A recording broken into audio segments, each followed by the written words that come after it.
The Benjamin Dixon Show is only possible with listener support. Go to www.patreon.com/The BPD Show.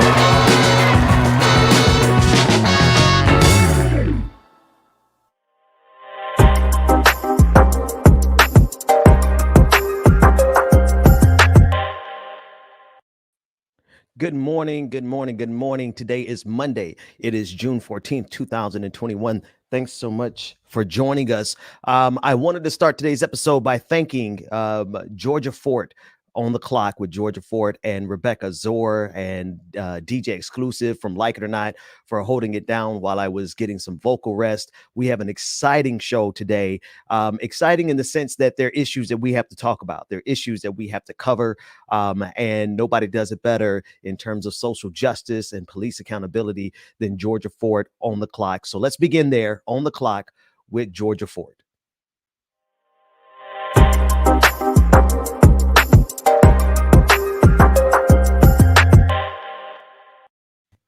Good morning, Ben. So glad to have you back.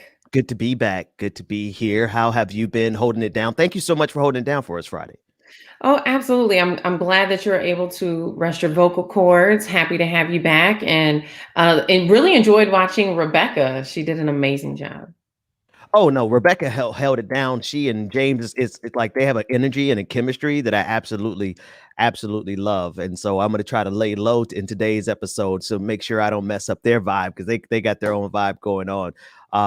But yeah, no, I'm definitely looking forward to the issues that we need to talk about this morning. Absolutely. So what are you watching on your radar?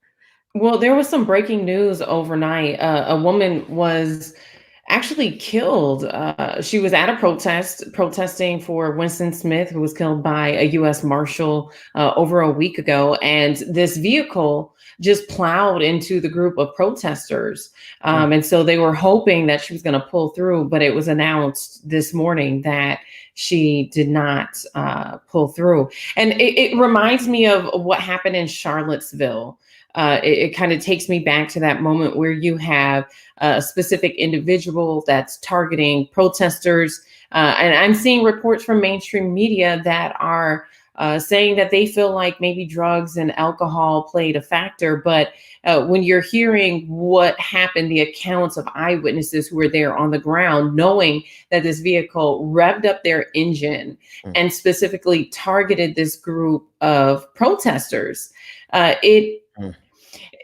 it's hard to acknowledge the fact that we are still dealing with this deep rooted hate in 2021. Yeah. I want to bring in Jakara Hallman. She is an independent journalist, and she has been following this story. Jakara, I understand that you know a little bit about who the woman was who was pronounced dead. Yes. I sit here trying to not tear up because it's unfortunate. It's sad. Her name was Deanna Marie. If you're looking to get more insight, she has a Facebook page under the name Deanna Marie. And Deanna was someone that was out here. I mean, she was coming to the protest. She was a part of the rally. She was supporting the, fight for justice for Winston Smith. And Deanna also is someone that was overcoming her own life battles. So if you look at a post that she shared on June 12th, she says, "This coming up week, we shall forever call Deanna in the Making Week." And she has like this calendar where it says on Wednesday would have been her 32nd birthday, and on Friday would have made 1 year sober. That would have been her 1 year anniversary. Wow. So, and I guess to kind of make this real for you guys, and this might be difficult for some of you guys to watch or listen to, I want to take you there to the scene, the aftermath of what happened, so you can really see how this affected an entire community of people who at the end of the day were simply just standing up for humanity. Take a look.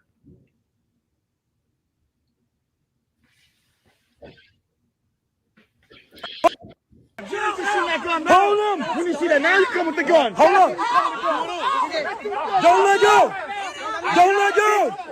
Everybody shut the fuck up. Shut the fuck up. This nigga just came through 100 miles an hour. Who got the gun? He just came through 100 miles an hour. He just came through 100 miles an hour. Smashed this car. He just came through 100 miles an hour. Smashed the car. He came through 100 miles an hour and he just killed her. Wow. He just fucking killed her. Wow. And excuse the language there, but I think that is the raw emotion of someone who just witnessed something very horrific. I mean, you could see the smoke, on the vehicle. You could, see that there was a protester who was trying to detain the driver. And I don't know if he was trying to flee. There's different accounts of whether or not the protesters took him out the vehicle or if he got out of the car, but they were detaining him until police came. And then what we saw and heard from other accounts was that the police were very aggressive to the protesters who are out there, and they were all very traumatized. Jakara, what do you make of all of this? You have dozens of, and for the most part, young people who are out here demanding justice and police accountability for Winston Smith, and then this happens, and then now the police are treating the protesters as though they're the ones who've done something wrong. It's very unsettling to learn that the police came either with their hands on their weapons or their weapons close to being drawn.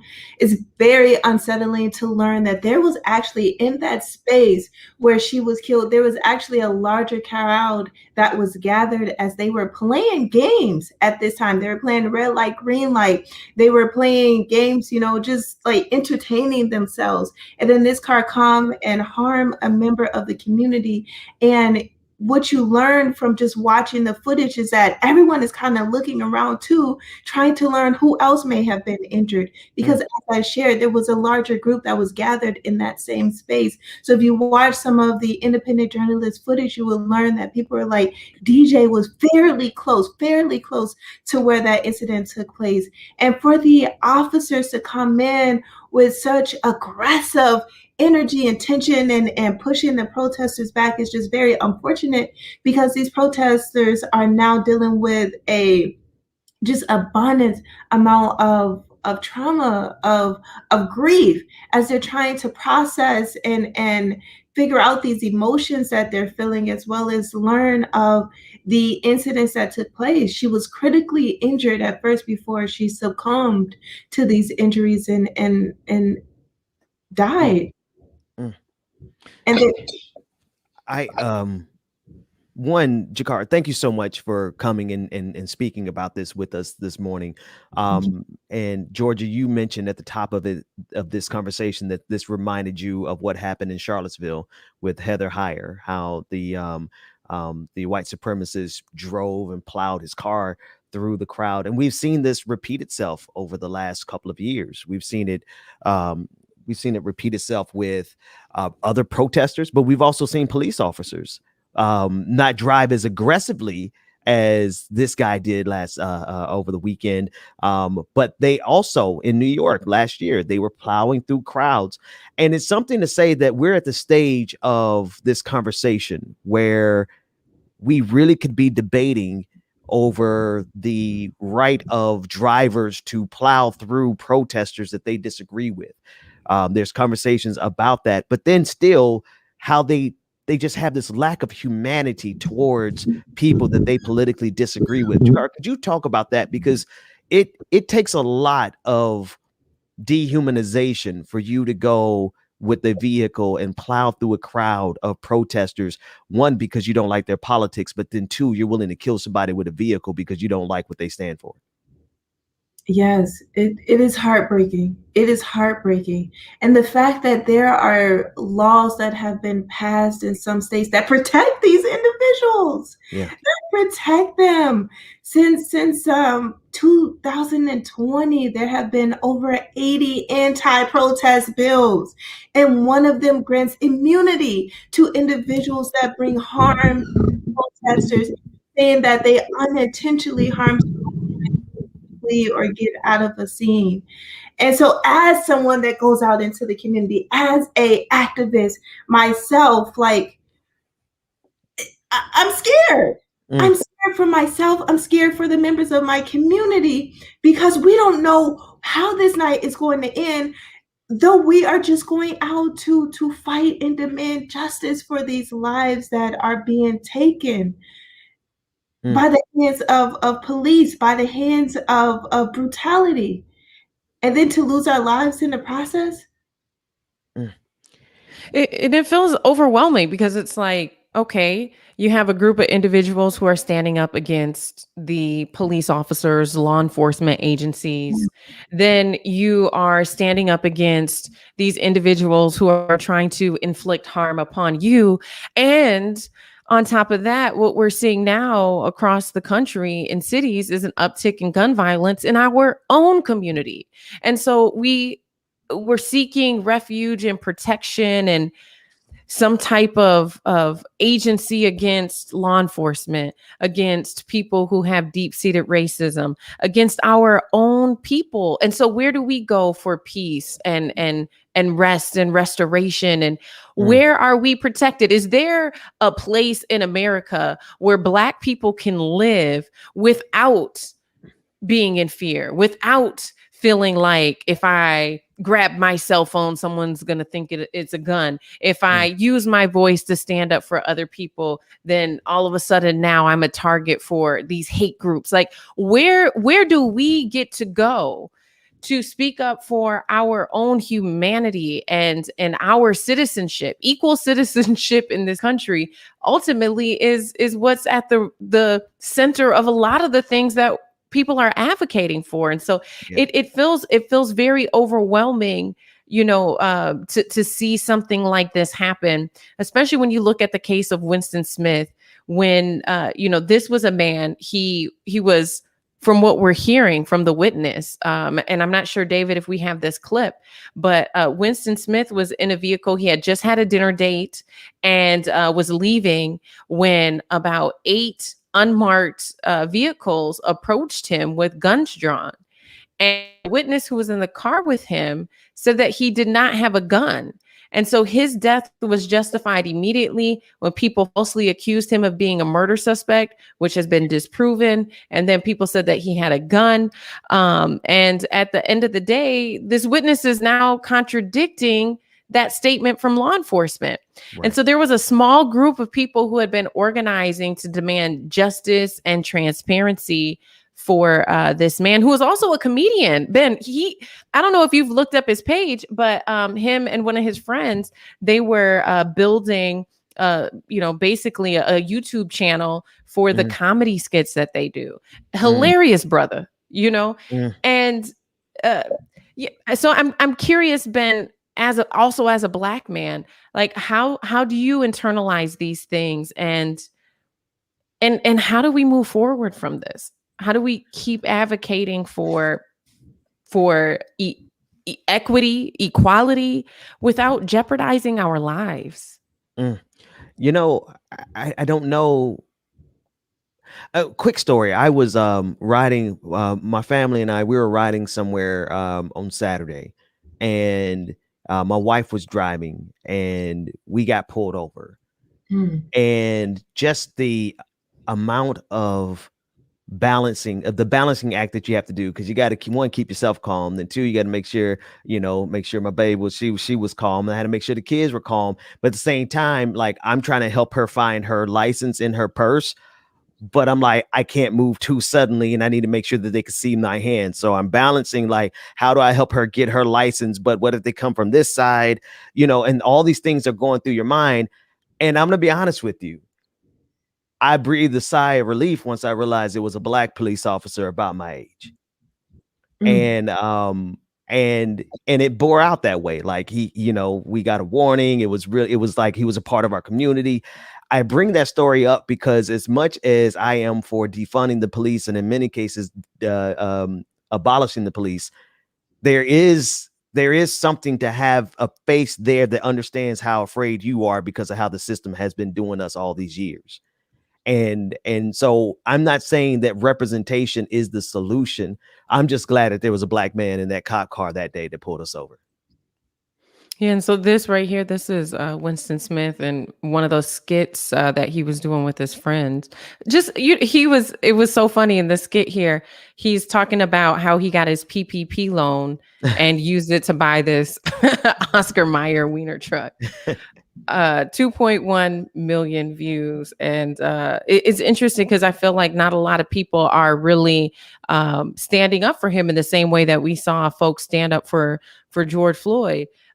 Ben, it breaks my heart to hear those kinds of experiences, but I feel like they're not unique, unfortunately. Nope. Every single time I hear a police vehicle with their sirens on in proximity to me while I'm driving, I get anxiety. I get this heaviness in my chest. My heart starts beating faster. And I have insurance and I don't have any warrants and my tabs are good and all of the things, but yet and still you feel in fear. It's this constant fear, Jakara. I'm sure that you've had these experiences as well. Oh, yes. Oh, yes. As a Black woman, it's as if, I have to police myself. As soon as I hear or see those sirens, my body, my heart starts to race.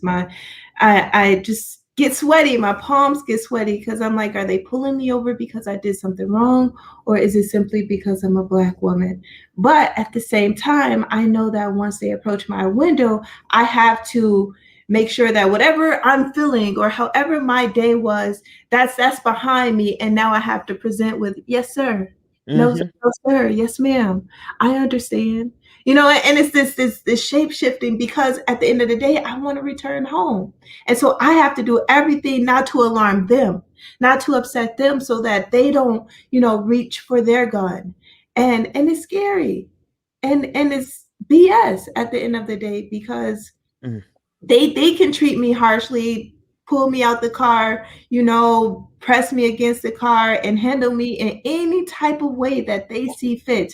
But I have to continue to control my temper, to speak nicely to them, to give them respect.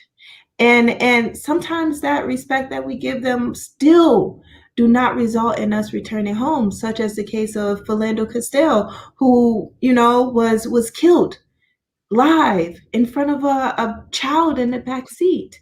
And he said, yes, sir. No, sir. I have to let you know, sir, that I have a weapon, which he had, the authorization to carry. However, his life was taken. Yeah. Yeah. And so if you guys are no justice, the officer was found not guilty.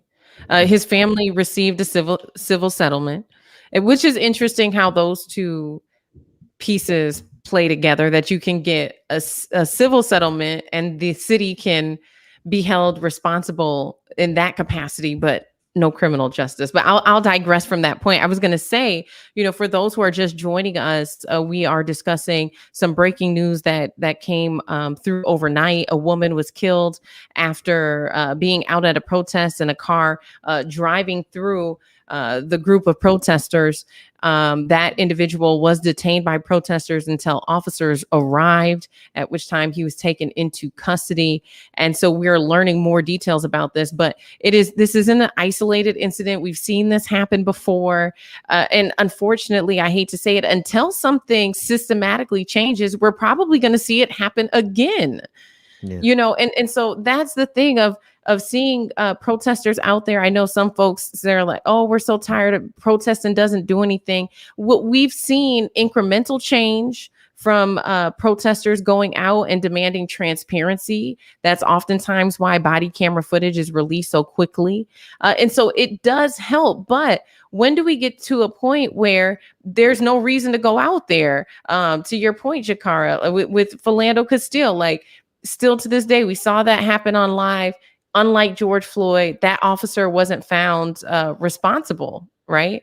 But the one thing that keeps coming to my mind, and I'll wrap this up, is just last year we were in a similar situation in terms of our country looking at police accountability as a serious issue that needed to be addressed immediately, urgently.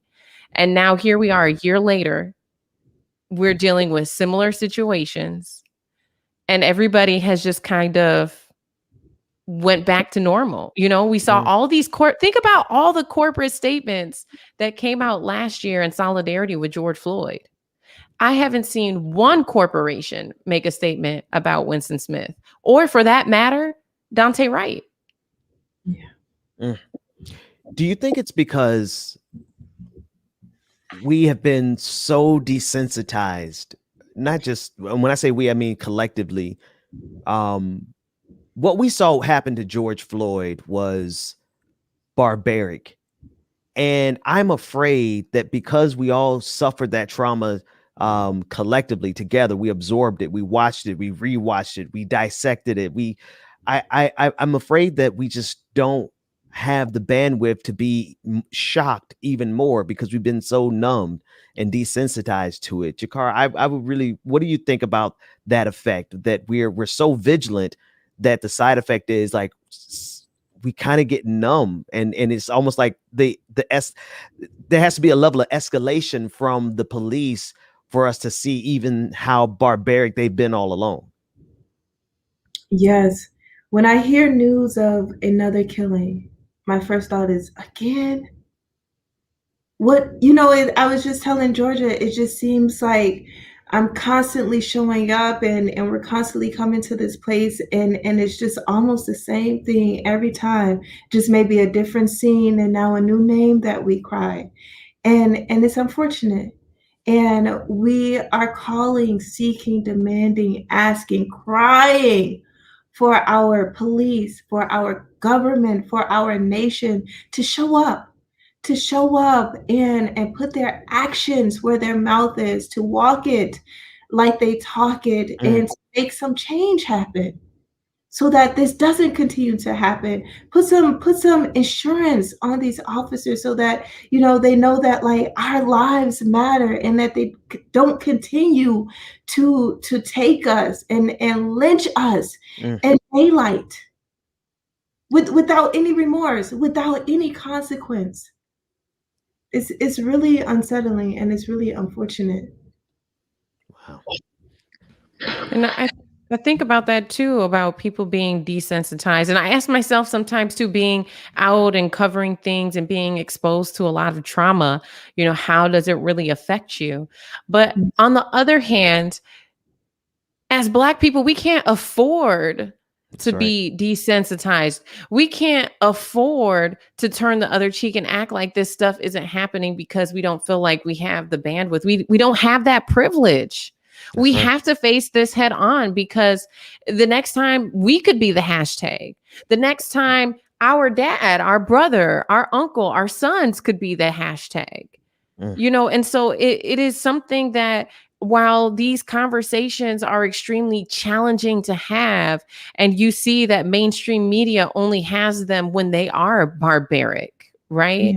They can afford to not make this the headline. They can afford to not follow the story, even when you can justify the fact that it wasn't right. You can say, look, in Winston Smith's case, there was no gun, according to the only eyewitness, and he was not a murder suspect. So here we are today, and we're still waking up today asking ourselves, why was Winston Smith killed?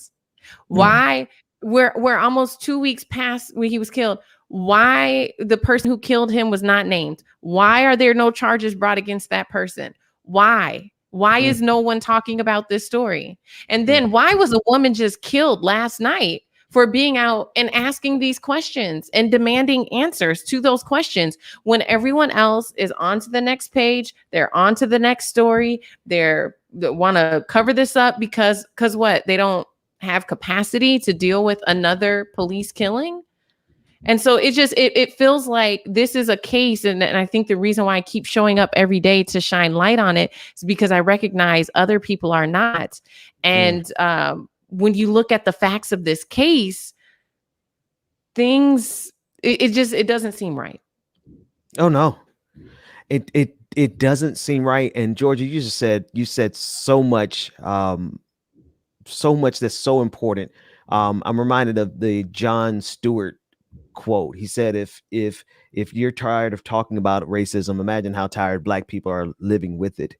And so while, as you bring light to these stories, it should be national news. It should be headline news right now that a protester was killed last night by probably some right wing, whatever headline they want to make, because a person lost their life last night as she was protesting on behalf of a person who lost their life to police violence in a city that's been ravaged by it over the last couple of weeks. But it's not. And so that's why this segment, and Jakara, this is why your work is so important.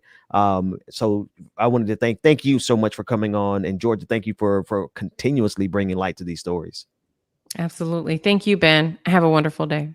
Thank you.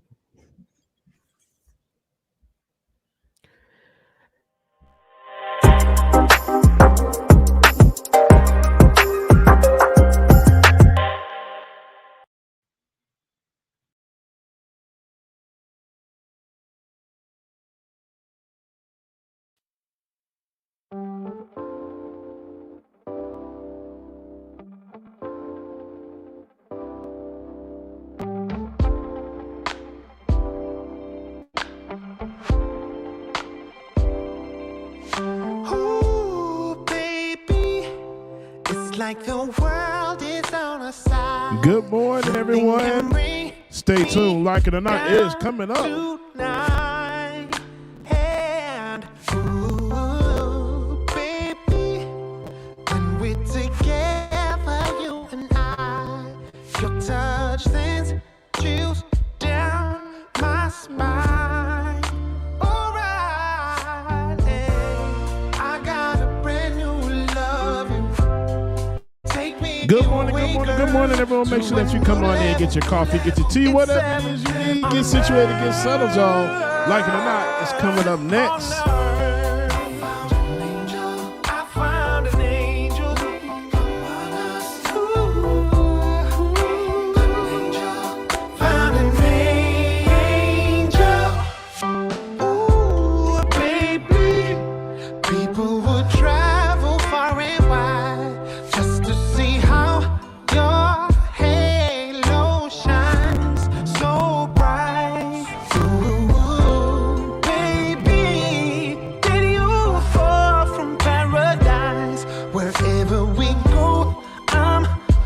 That's right, Street the Dragon.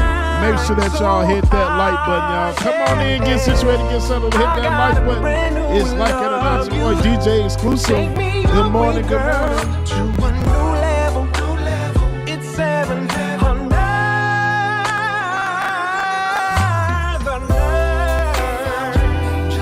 I found an angel. I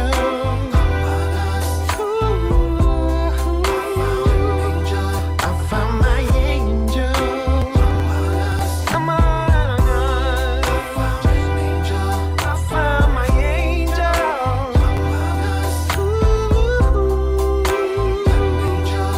Found my angel.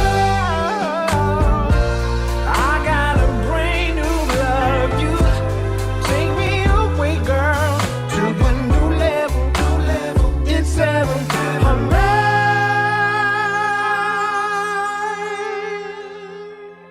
That's my part right there, y'all. Good morning, y'all.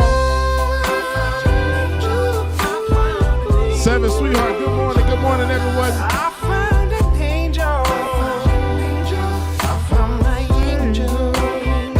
Come on, I found my angel.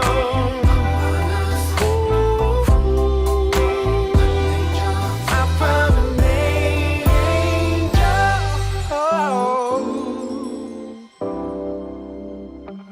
Breath 1984, good morning to you. Good morning, everybody. Make sure that y'all hit that like button as you come on in. Like, share, comment, subscribe, y'all. It's Like It or Not. Going live in a few minutes.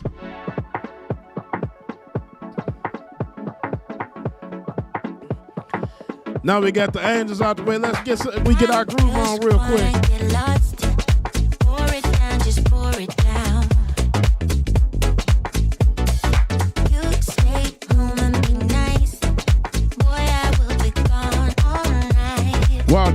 power go out. Oh my gosh.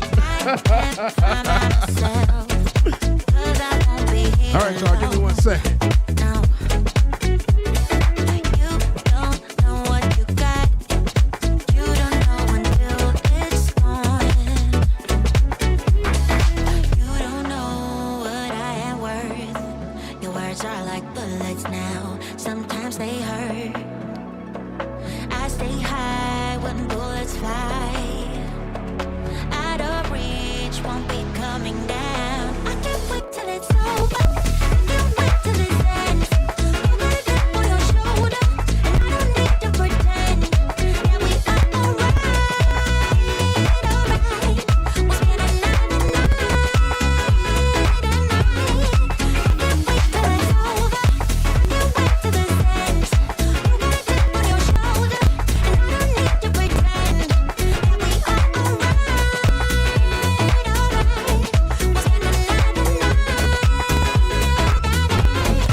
Truth to drag, you know I love you, girl. That's what the reason is right there.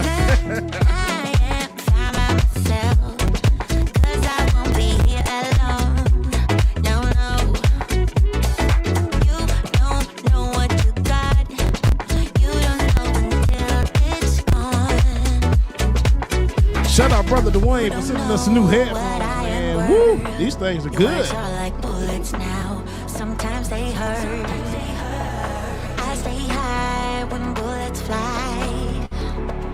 Out of reach, won't be coming down. I can't wait till it's over. I can't wait till it ends. I'm gonna tap on your shoulder, and I don't need to pretend that we are alright. I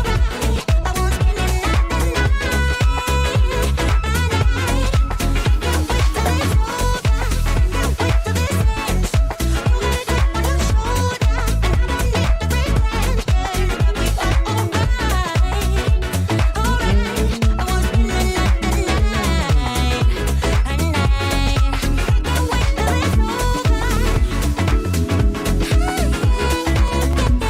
Philip, good morning, brother. It has been a long time. Good to see you. First time I saw you crying all the time. It was something in the air that night. Y'all know I like dancing. And in the way Get the shoulders you working looked and the at chest me, dancing. You know, it messes up everything. I get nervous when you get close and my heart fills up with butterflies. And then you leave me speechless. My world turned upside down. Just say that you won't go and break my heart. Break my heart. Don't break it now. Remember, it's the only one I've got. The one I've got.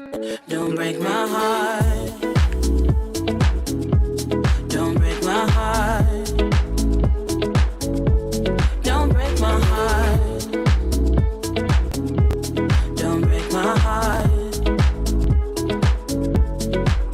Wanna tell you how I feel instead of keeping it all inside. So hard with you, I don't know why. Believe me, boy, I've tried. When you're near me, my heart fills up with butterflies. And then you leave me speechless. My world turned upside down. Just say that you won't go and break my heart. Break my heart. Don't break it now. Remember, it's the only one I've got. The one I've got. Don't break my heart. When I get you back, oh yeah. Don't break my heart. Don't break my heart. When I get you back, oh yeah. Don't break my heart. get you back, oh yeah. I promise you'll never leave me. When it comes to you and me, there's no one else I'd rather be with. Baby, I won't let you down. I got it, I know you need it. Love is hit when you're around. Oh, please say that you believe. Good morning, everybody. Make sure that you stay tuned. Get situated, get settled, y'all. Like it or not. I hope you feel that way too. No, I don't wanna lose you. Baby, don't go. Don't go. When I get you back, oh yeah. Good morning, everybody. Good morning, good morning, good morning, y'all. It's time for Like It or Not. It's about to go down. Like It or Not with Benjamin Dixon starts now.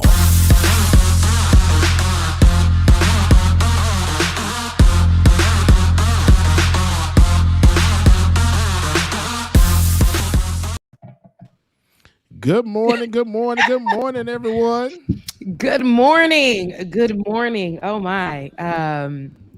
Jesus, like it was a lot happening. I gotta prepare for the mornings. You know, I have my little glass of water in the way. But the great news today is that we got Benjamin Dixon on the show today. Look, what view is this? You got it. And he came back with a different angle, child. He came back with a money angle. It was a mistake. I did it last night by mistake. I said, "Oh, wait a minute. I think I like this." Yeah, he came back with a fireplace. I got money in my pain type of situation. Okay. Came with that big money energy shot. I come with go to patreon.com/like it or not energy today. I'm with it. Bless the Lord. Rebecca, you got it popping over there. Y'all got it popping while I was gone. We got the Benjamin Dixon Show logo in the Rainbow Pride. Like, that's dope. Yeah, I contacted. Look, because I got people. I contacted David, and I was like, you know, what do you think this would look like? And he definitely went with it. He stayed up with me because I had him up because I had just got off of work, and he was ready to go to bed. I love it. What do you think this would look like? And he definitely handled that. I appreciate him for that. Listen, y'all did such an amazing job while I was gone. I'm going to digress and just sit quietly and enjoy the show. So, but no, really, y'all were amazing, both of you. James, that segment Friday and that segment Thursday, the one on Thursday was absolutely brilliant and poignant and everything. So salute to you, brother. I appreciate that, brother. And Rebecca, you were doing the damn thing. So I digress.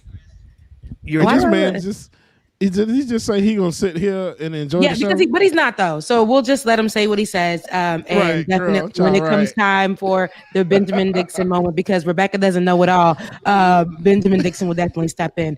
But we have great guests today. You know. Oh wait, hold on.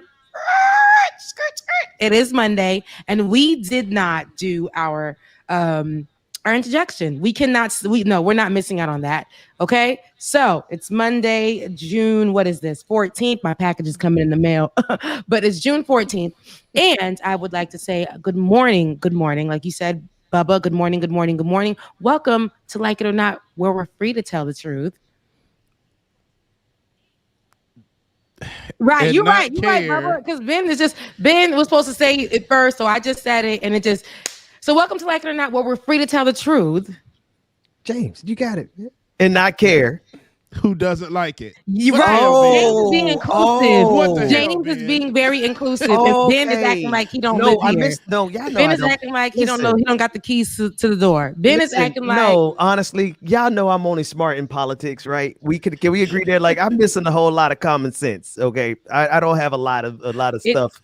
Only smart in politics and a little bit of science. But I digress. So anyway, Rebecca, my bad. I missed it. It went completely over my head. Oh, you don't. Okay, all that head you got, it should have never. All right, guys. Today we have some great guests coming on for you today. This morning Rebecca. This morning we have a friend to the show, Ecberto Willies. We have, and you know, he's here to talk about a few things. We just want to kick it for a few minutes with him, and I know there's a lot that we need to discuss, or we should discuss, especially regarding Joe Biden. And we also have a candidate for Virginia governor, Princess Blanding, who will be on the show later. But let's go ahead and dive right in to Ecberto. Buenos dias. Good morning, guys. How you guys doing? Good morning, sir. Hey, you woke me up, DJ X. Man, let me tell you, you woke me up with some good jams, man. I appreciate that, sir. Thank you so much. You know, I kind of got up early, said I'm going to listen in, and started listening, and it was great music. Thanks, man. How Thank you guys sir. doing? I appreciate that. We're doing really well. We're doing really well. How you do, Ecberto? How are you? I have to start by saying good morning, Rebecca Arthur. How you doing? You remember last night? I'm doing all right. I'm doing okay. And of course, Benjamin. How you doing, Ben? I'm doing great, sir. I'm trying to check and see how are you broadcasting to us. You got your books on the screen. You got you got the technology on lock, man. What is this? Wirecast broadcast, man. So I said, you know, since I'm coming on the real show, I needed to kind of make sure that I was all set up the right way, you know. I love it. No, I'm getting ideas, but it's great to see you, man. It's always good to have you here, and I like to pair you with Rebecca because y'all can do those R's. I can't. I got the thump thump. That's all I got. That is not. Hey, I tell you, from the last show, that was the that outtake between you and Rebecca. That was like the bomb because that's what people didn't care what I said. They just loved that interaction you guys had afterwards. Oh yes, no, they loved what you said. Of course, Ecberto, you come on here and you make sure that you give us politics done right. You know, which is what your show is named, Politics Done Right. I know most recently, you know, we've been discussing Joe Biden here on the show, right? And there are a few things that he's touched on. There's been COVID-19. There's been our education system when it comes to our student loans. And most recently, you discussed something about on your page. You were talking about his international ideals and what he wants to do with that. So what is your stance on that? I know that you had a little bit of pushback for him. Yeah, well, two things, right? First of all, I'm going to start by saying the blog that I did yesterday was a simple blog. A guy asked him, "Hey, are you guys going to stop the policies that Donald Trump had involved, meaning the tariffs and all that sort of thing?" And he went to the mic and he said, "I've been here 120 days, really 144, but you know, that's close enough for government work. I'm here 120 days. Give me time." Normally, when a moderate says something like that, give me more time, generally means it ain't gonna happen. Exactly. Okay. Yeah. But I think for now, Biden has earned some brownie points given the American Rescue Plan and how powerful it is. I was reading something last night that said the American Rescue Plan is starting to look like genius because it was so big. Even if he doesn't get the things that he want to get, all the things that you want to get in the new bills, the American Jobs Plan, wow, we had a very good start. And, you know, he kind of gave some bona fides to the progressive side. Now, I am the type that says we're going to have to continue to pressure on very hard because, you know, the squeaky wheels get the grease. But as far as giving him a few weeks, I say progressive base, let's give him not a few months. Let's give him a few weeks. A few weeks. I mean, you're being generous because I'll say this, you know, since they've been in office, you know, it's been every time we say, you know, they gave us a date when they first got on, right? They said this amount of time, this amount of time. Yes. And, you know, so they gave us that expectation, right? So then when we held them accountable, it was like, hey, don't forget, I just walked in here, okay? And then they're like, okay, give me a few more weeks. And we give them a few more weeks. And it's like every time we say we're going to give a few more weeks, what happens? They say, give me a few more weeks. Like, hey, I'm new. I'm brand new. I Look. just walked into the White House. I just took the seat. Cut me some slack here, you know? But Rebecca, first of all, let me just say, you're right. You should not, I can say as, this guy that tries to put all these things together, yeah, let's give him a few more weeks. Yeah. But I'm not going to come on the Benjamin Dixon and Rebecca Azar show and say, hey, you guys stop talking about forcing his hand. You have to keep forcing his hands no matter what. I'm speaking now from the analytical portion saying, okay, so far with the American Rescue Plan, you know what? That was bigger and better than I thought we could have ever gotten from him. But we, those of us that are progressives, no, we're not supposed to stop telling him, okay, keep doing it. And then there's one other thing about it, right? I think he wants to do it. If you listen to what Bernie said last night, he really wants to do it, but we have a problem. We have a problem called Manchin, and we have a problem called cinema. Now, there was a time that I had a fear that Manchin would jump ship if we were too hard on him, right? I no longer have that fear because a friend of mine said, Ecberto, you are completely wrong. And I said, what do you mean? And he said, well, look, if Manchin switches party, he gets a primary inside of the Republican Party, and he knows for sure that he loses because it's still Trump's party, and Manchin voted twice to impeach Trump. So when I kind of went back, I'm like, I think this guy is right. Manchin probably does not have a chance in the Republican Party. Of course, the possibility is Trump could throw the wrench in and say, okay, I support Manchin if he switches party. That is a concern. That is a possibility. No, I didn't think about that. Hold on, Ben. Just to let you know, Ecberto, you are very right, though. We have to, as progressives, continue to hold them accountable. Because if it ain't us, then who, right? Exactly. But I just want them to know, too. Realize, you guys, you're taking advantage of us and everything that's going on. Nobody asked you to come in with a date, right? Nobody asked you to come in with the plans that you came in with, Joe Biden. There are a lot of things that you put on the map and everybody was so excited about. Internationally too. I mean, people in Haiti were excited to have Joe Biden here because of the things that he said he was going to do for the country. And then, even they were holding him accountable, but us right here in America were like, hey, you said this and you said this and you gave us this time frame. Now you want us to forget about this and stick to whatever plan that you're going to come up with tomorrow, which you're going to change again, give yourself more padding time. But yes, we got to keep holding them accountable because the more that we do speak against them, it's not like how we used to do politics back in the days where it was like, it was forbidden to speak against your president or your leader. Now it's like, oh no, Joe Biden didn't do what he said he was going to do. And this is what he said he was going to do. And this is where he's turning back his words and we're calling him out. And now people are being more educated and now they're holding him accountable. So you're 100% right. Ben, what were you going to get in there on? Oh, I don't even remember what I was going to say. I was listening to you. Yeah. No, carry on. But carry on. But Rebecca, there's one thing that I'm happy about that I am starting to see no let up, and with all the voter suppression that we're having here in Texas, Georgia, North Dakota, and these other places. I tell you what I'm starting to see from some of the feelers that I get, and that is, we want to fight voter suppression, but you know what is the thing? You remember with a kid, you told him not to put your hands on something, and because you told them not to put your hands on something, that's what they want to do, right? And I think these guys overplayed their hands, and I think right now that we are going to see. 2018 is going to look like a joke compared to what we're going to see for 2022.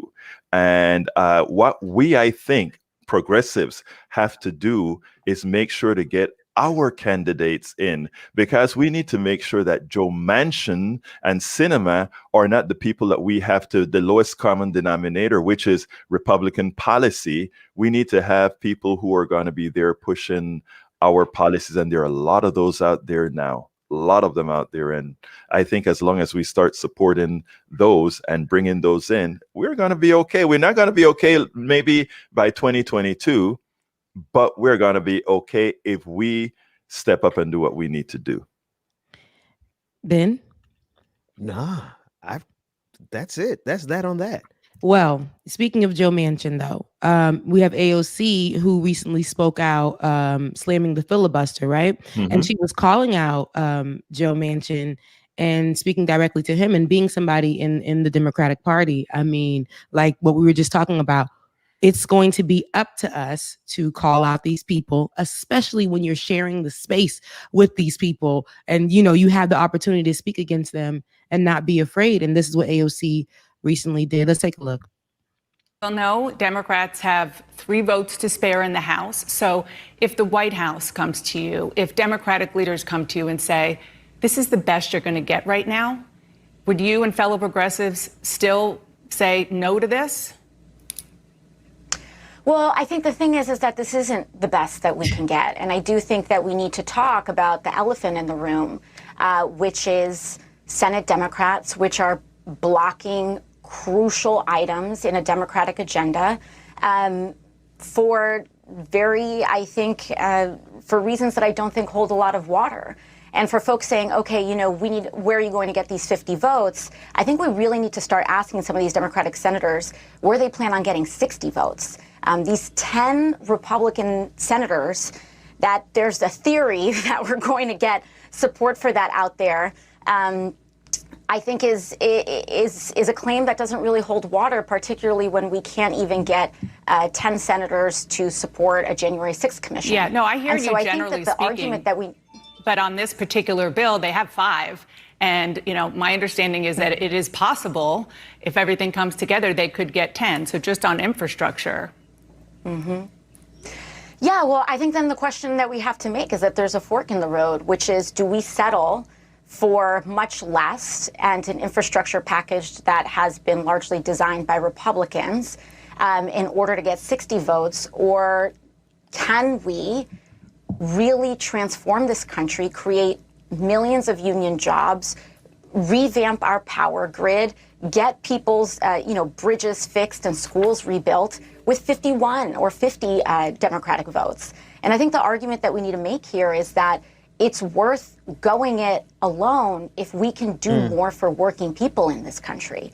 You know, with 50 votes, we have the potential to lower the age of Medicare eligibility so that more people can be covered and guaranteed to their right to health care, as opposed to, 60 votes where we do very, very little. And the scope of that is defined by a Republican minority that has not been elected to lead.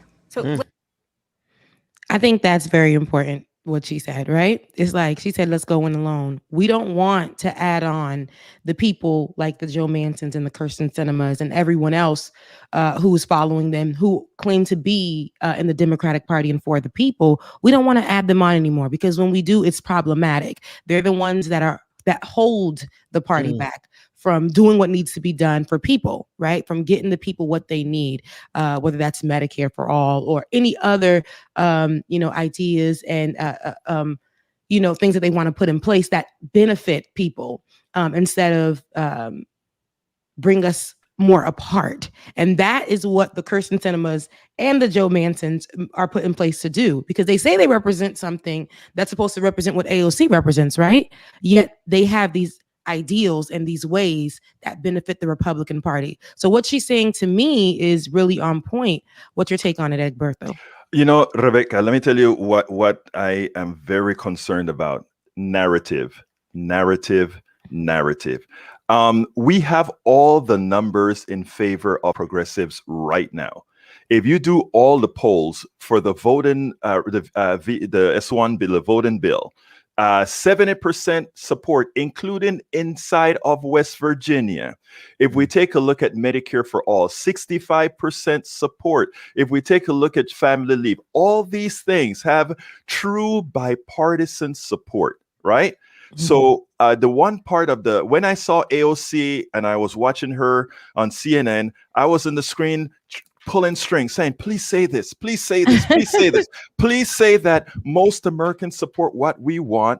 Please say that what these guys are, that it's not bipartisan to go with what Republicans want in Congress now. That is anti-bipartisan. What the Republicans are asking for, what the Democrats are asking for, is what the people are asking for, including their constituents. And we are not saying that. We are just saying we're trying to be bipartisan. We are not trying to be bipartisan. We are trying to be bi-Republican. You know? Come on, man. That's good. a word, That's good. Ecberto. Yeah. Yeah. Thinking about even the way they're framing it, fighting back is poor. They're really good at which begs the question, are they doing this on purpose?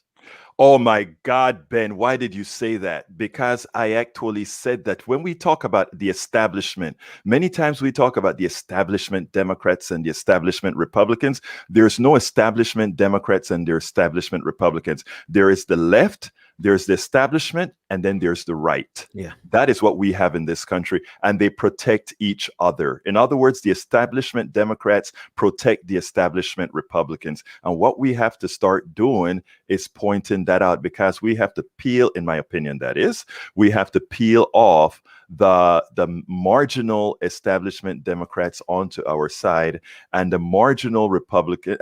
And believe it, there is the numbers say there is a coalition to be had between even some not in the establishment, but on the right of the establishment for some of the policies that we actually support and want.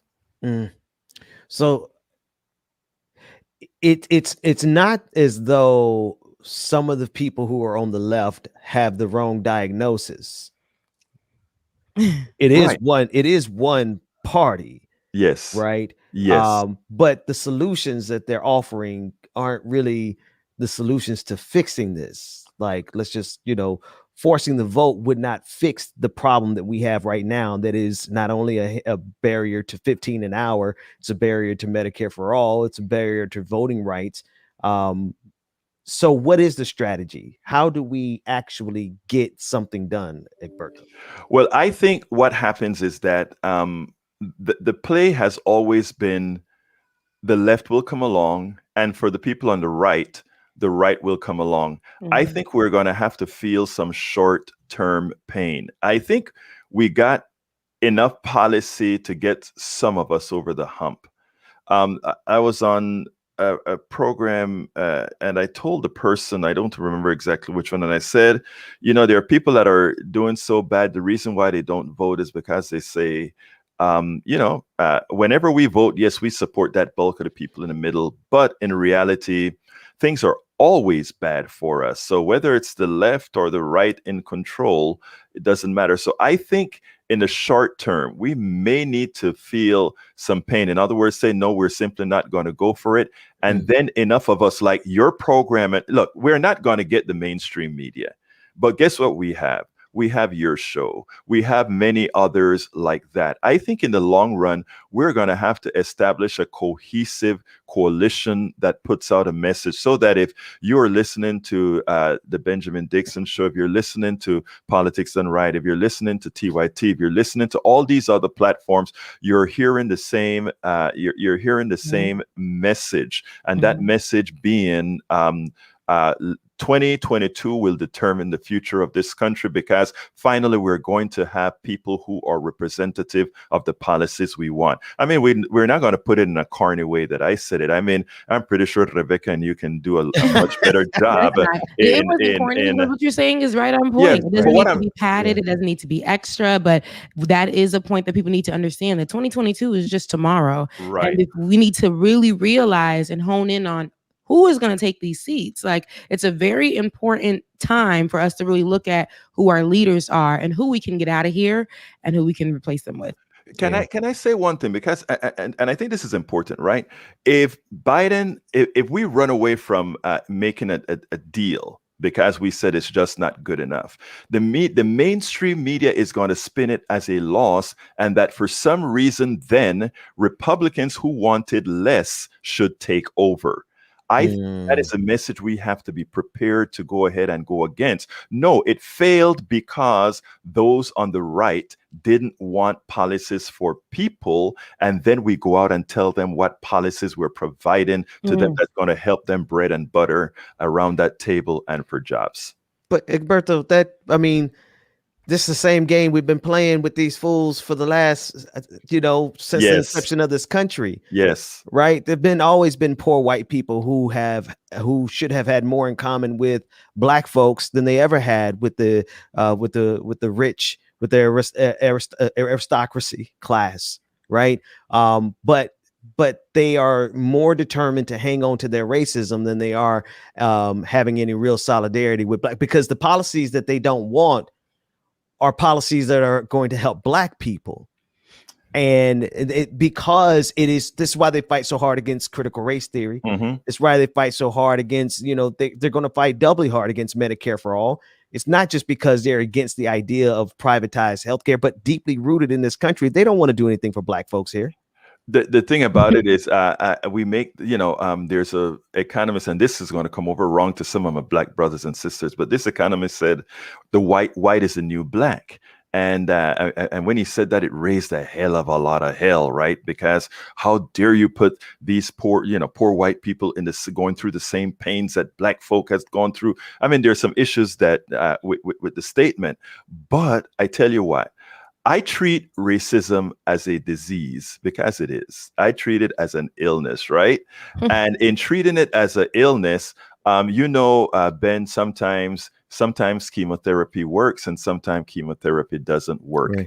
Right, right now, the capitalism has hit so far the fan. If you talk to guys like Richard Wolff and these guys, you see that it is so dysfunctional now that, look, you can be the biggest racist on the planet, but if you're starving and things continue to get worse, you're in the foxhole with a brother, guess what happens?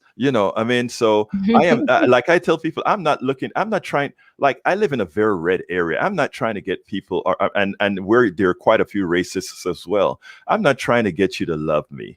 I'm just trying to get you to vote for your interests. But see that in voting for your interests, somehow you ain't doing me a favor. You're doing you a favor. So, we have to try different techniques, right? And all of us don't have the answers. I don't have all the answers, but I've been trying all kind of techniques and seeing what actually works with some. You see my show, I get a whole lot of conservatives that come on and fight to the T. But every now and then you have that breakthrough, and if you break through to one, that one is going to break through to a few others, and we don't need them all. That's the thing. They're doing the Lord's work. Yeah. I don't know about that, but you're doing good work. It's the Lord's work, okay? Ecberto, it's the Lord's work, okay? It's something that's helping us here, whatever, the universe, whoever. It's good work, okay? It's good work. Hey, I like that whoever. I like that accent, man. Whoever. Oh yeah, get you two together. It's an accent frenzy around here. It's an accent frenzy. Because they look at us and they don't expect, and then Ecberto opens his mouth and they're like, "What? What the hell is that?" I get it. I'm right here with you. I get it. So, but it was definitely good having you on this morning. We would have loved to keep you forever and ever. So you're definitely coming back because you're our best friend to the show. You're like our cousin to the show. I love your show because I think you guys are young, you're active, you're doing stuff. That is all the things that we need, because that's what's going to change the country, my friends. That is what's going to do it. You guys going to do it. Thank you. And then having you guys as well, because I don't know, I don't want to call you not young, because to me, you're still young and fresh. Okay. Yeah, we're young, man. We're young. Yeah, we're young. So even the people, anybody who's doing the work in this space, you guys are assisting us, paving the road for us to do what we need to do. And you're definitely getting in there and getting in those others' face, the opposition's face, head on. So that's the best part of it. So continue to do what you do, and we will see you again, my friend. Thank you so kindly. Y'all have a wonderful day. And it was an honor being with you. Thank Pleasure you. was too. ours. Hey. Ecberto. Ecberto. I can't. Ecberto. Rebecca. It's easier to say it at the beginning. Rebecca. It's so much easier to say. You're just saying Rebecca. You're trying to make it with the accent. Rebecca. There you go. Right there. My daughter be calling pull up DJ exclusive. My daughter be calling me out. She said, "You're not speaking Spanish. You're just putting O at the end of a word." She might be on something there. She is on something. People be like, Ecberto. or whatever. Yeah, no, it's Cheerios. Like go get you some cereal. Vince, where you from? No, you're giving me like, can I have some more, please? That's what you're giving me. Cheerios. Cheerios. Cheerios. Or the Africans, because they be like, after everything they say, they'll be like, are you really serious? Or like, why? Why the O at the end? But then I'm Haitian, and my parents be doing the same thing, just with a different accent. This is a different O's and a different ways. Accents are beautiful. Speaking of accents, I did want to start off with this, and I know we're going to cut to a break real quick, but I wanted to discuss the show that I saw recently on Netflix, and it's called High on the Hog. And if you haven't seen it, it's like a documentary, and it discusses, and I'm only on the second episode, and it discusses how food is transcendental. I hope that's the word I'm using, but between us as Black people, and it definitely brings us together. And from the foods, the guy on the show, he started off and he went to Benin, which is an island country out in Africa, and it's near Nigeria on the coast. And he went to Benin, and he's like, "This is where I'm from," and things like that. And he was speaking to some researchers about the food there and about yams and how we be like, "Oh, we're cooking candied." Was it yams or is it potato, sweet potato, right? And it's like actually not yams here. They couldn't afford to really have the yams here, so they were doing sweet potatoes and just saying it was yams. So a lot of times we go to restaurants and they're saying, "Oh, I'm eating candied yams" or whatever, and it's like, nah, it's a sweet potato. And they were talking about that. But on the second episode, it got deep, it got real, and it pissed me off. They went down to Charleston. And there was the accents that we don't really hear when we go to South Carolina, unless you go to that area, and that's Charleston. Geechee, and the accents that they have there. And it's very close to what you would hear in New Orleans. And we're talking about accents, right? And the accents were kind of what they kept because of what was, the slaves that got there and things like that. And the people that are there are so well versed. They're so educated. We're talking about critical race theory. There's so much that we don't even know, right? There's people that live out there, and for us, we wouldn't dare live in the woods over there by oh God, the it's trees real out there. and the swamps and the beach and all of that. We would be scared, right? And we're like, what's in the bushes? These people are living where their ancestors live. A lot of people left, and some people stayed and continued a lot of the traditions and stuff. Right. So there was one girl who left and came back home, and she wanted to start learning about food. And they were talking about how okra, gumbo, all the stuff, and their accents were just so beautiful, man. And one of the tidbits that I got from that, you guys, was that they had to move a lot of land around because a lot of rice was cooked in Charleston. And they had to move a lot of land around so that they can continue the rice growing.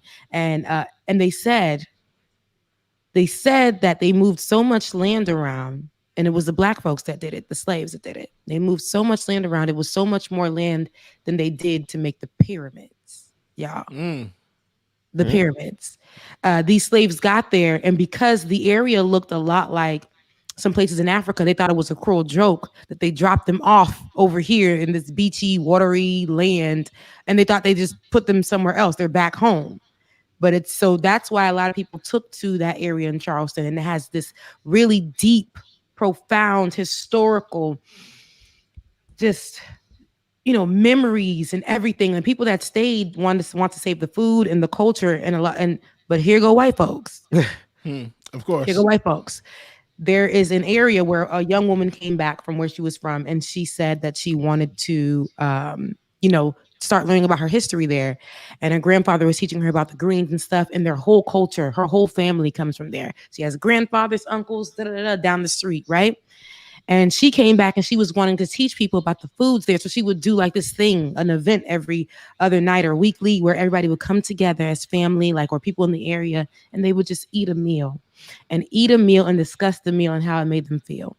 And they were talking about how that's why we call it soul food, because when we eat our food, we literally feel it, and it's soulful, and it's something that they say it's like love and God. It's something that you can't feel or something that you can't see, but you can feel. And it's like family. And that's why we chose the name of something that we can feel, about our food, and that's soul food. So she was discussing that, and then she said, they're going to be building a highway cutting right into this area where I do this, and into my grandfather's and my uncle's area, and they've lived here their whole lives. Now they're going to have to pack it up because they didn't want this land. They gave us this land. The Black folks, they gave us the unwanted part of the land. And now they want it back. And now they want it because we grew it. When they gave that part of the land back in the day, historically, nothing would grow there. Nothing would grow there. Then Black folks and their golden touch had things start growing there. And now they want the land. And there's nothing that they can do about it. And the grandfather on that second episode, spoiler alert, he came in and he came in literally sad as she was showing the documentarian. She was showing him, hey, this is what we do. Da, da, da. Grandfather or uncle just walks over with like some fermented a drink for them in like a gallon. It was so beautiful, and he gave it to them. And like moonshine. Yes, like moonshine. And she's like, come sit with us. And he just like, nah, you guys do what you do. And she started crying, and she said, it's so crazy because we're literally moving out in a few days. I've been packing him up, and he's been heartbroken, and for him to come out here and make this for us as we sit here and still come out here and make this for us. She just started crying, and I felt that. She said, that's why I say this is more than just like us sitting around here. This food brings us together. This, and she was holding the gallon, brings us together. This is soul food. And they're taking that away from us. And there's nothing that we can do about it. Man, I was ready to fight, bro. I was like, what's up? What's up? Because I was like, man, I was watching it and I was like, I had to go pick up my sister from the airport. I'm like, I just can't stand white folks gathering my keys and stuff. I'm like, they always taking something from us. I was really upset. But I say that to say there's so much surrounding critical race theory. They haven't taught us anything about Charleston. That is a big thing to know, that the slaves that were brought here were bamboozled into thinking that they were back at Africa. Yep. And because of the environment was similar. And then they moved so much land to create what Charleston is today, that it was so much land, more than what they did with the pyramids. Make it make sense. Like, that we were put to nobody's work, and we still kept, they also said this too, we kept pushing on, y'all. We kept moving forward. To this day, we do the same thing. There is nothing that can really stop us. We're going to make good with what we can make good for. They gave us the worst parts of the pig, and we made pig foot and all this other stuff and made it work, right? And I absolutely love that food can bring us together and show us who we are and where we come from. It all is like, we can all take it back to Africa. Little things that we do, like when we want to taste the hot food, and we put it on our wrist and just to taste it, because we're not putting our mouth on the spoon, right? That's what, and that transcends all of our cultures. If you Black, you just know that. Nobody knows where it came from, but it came from somebody up the line, right? And we all know that. Haitians, Black Americans, Afro-Latinas, diaspora, just everything, right?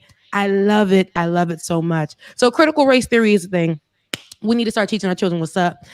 Accents are beautiful, no matter who it comes from. Black people come in all different shapes, sizes, forms, and our accents is what makes us who we are, even in the United States. I just heard somebody from Baltimore say a few words. Didn't know what the hell they was talking about, but it was an accent, and it was beautiful, right? Yeah, too blue. I don't know what they're saying, but it's beautiful. I'm like, are they English? Are they not? It's just beautiful how we have accents and how we come from all these different places. But shout out to Ecberto once again. We're gonna take a quick break, and when we come back, we have more Like It or Not right after this. Yeah.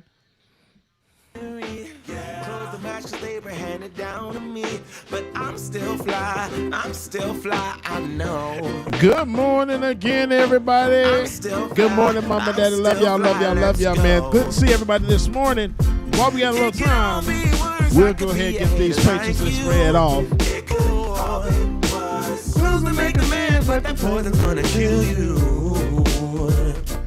on the inside out. So right now, say it with your chest now, say it with your chest now. I'm young, I'm free, can't nobody take me here and now. It's my time to ride it out. It's my time, it's my time to ride it. I'm young. I said I'm supposed to be reading off the patron list. I just started singing, y'all. Good morning, Alicia. All right, y'all, our new patrons for last week. New patrons for last week. We have Craig Z, Grant E, Moses W, Peter Low Frequency. New Twitch subscribers, we have Good for Gabby. We have Cannabis Clay. Shout out Cannabis Clay, who subscribed for 1 month and commented, good morning, good morning, good morning. Cannabis Clay, I appreciate you. Funky Pug 313, free subscribed for 1 month, and they have been subscribed for 6 months, man. Hey, we greatly appreciate y'all. We cannot do this without y'all, so I greatly appreciate it. And if you do want to support, you can. Patreon.com/likeitandnot, y'all. Patreon.com/likeitandnot. Apparently, y'all like my singing because one of my homeboys just texted me and said, you better sing. So I'm going to keep on, I guess. Maybe a little bit now. We'll see. With your chest now, say it with your chest now. I'm young, I'm free, can't nobody take me here and now. Lisa Noel, good morning. Brother Latif, good morning, y'all. It's my time to ride. I'm young, I'm free, can't nobody take me here and now. It's my time to ride out. It's my time, it's my time to ride out. It's your time. Whoa. If you're on the bus, say yeah. Yeah. If you're on the train, say yeah. If you gotta walk, say yeah. Yeah. Everybody going somewhere. Yeah. Young or old, I really don't care. Yeah. Life has never really been fair. If you watch it like it or not, say yeah. Say yeah. I'm young, I'm free, can't nobody take me here and now. It's my time to ride it out. It's my time to ride. I'm young, I'm free, can't nobody take me here. All right, y'all. Y'all, welcome back to the screen. It's my time to ride. My brother and my sister. That is so dope. Latif's daughter, Malaya, who's singing the song right now. That was so dope. It was so funny. I love that. I'm sorry, y'all. What? Give me a second. I got to unmute first. It was hilarious. Just now, Ben told me to put on my new funky headphones, and because I have this fitted dress on, you can't just be like, oh, pop it in. Da, da, da. She has to go down. Like back in the days when I used to work at on, local news and things like that. That fitted dress, you have to just throw it down in there and throw it to the back. That's just what you had to do. But I can't do that just like 2 seconds right now because I got to figure out the process. Yeah, we'll forget. Well, my dress won't be fitted tomorrow.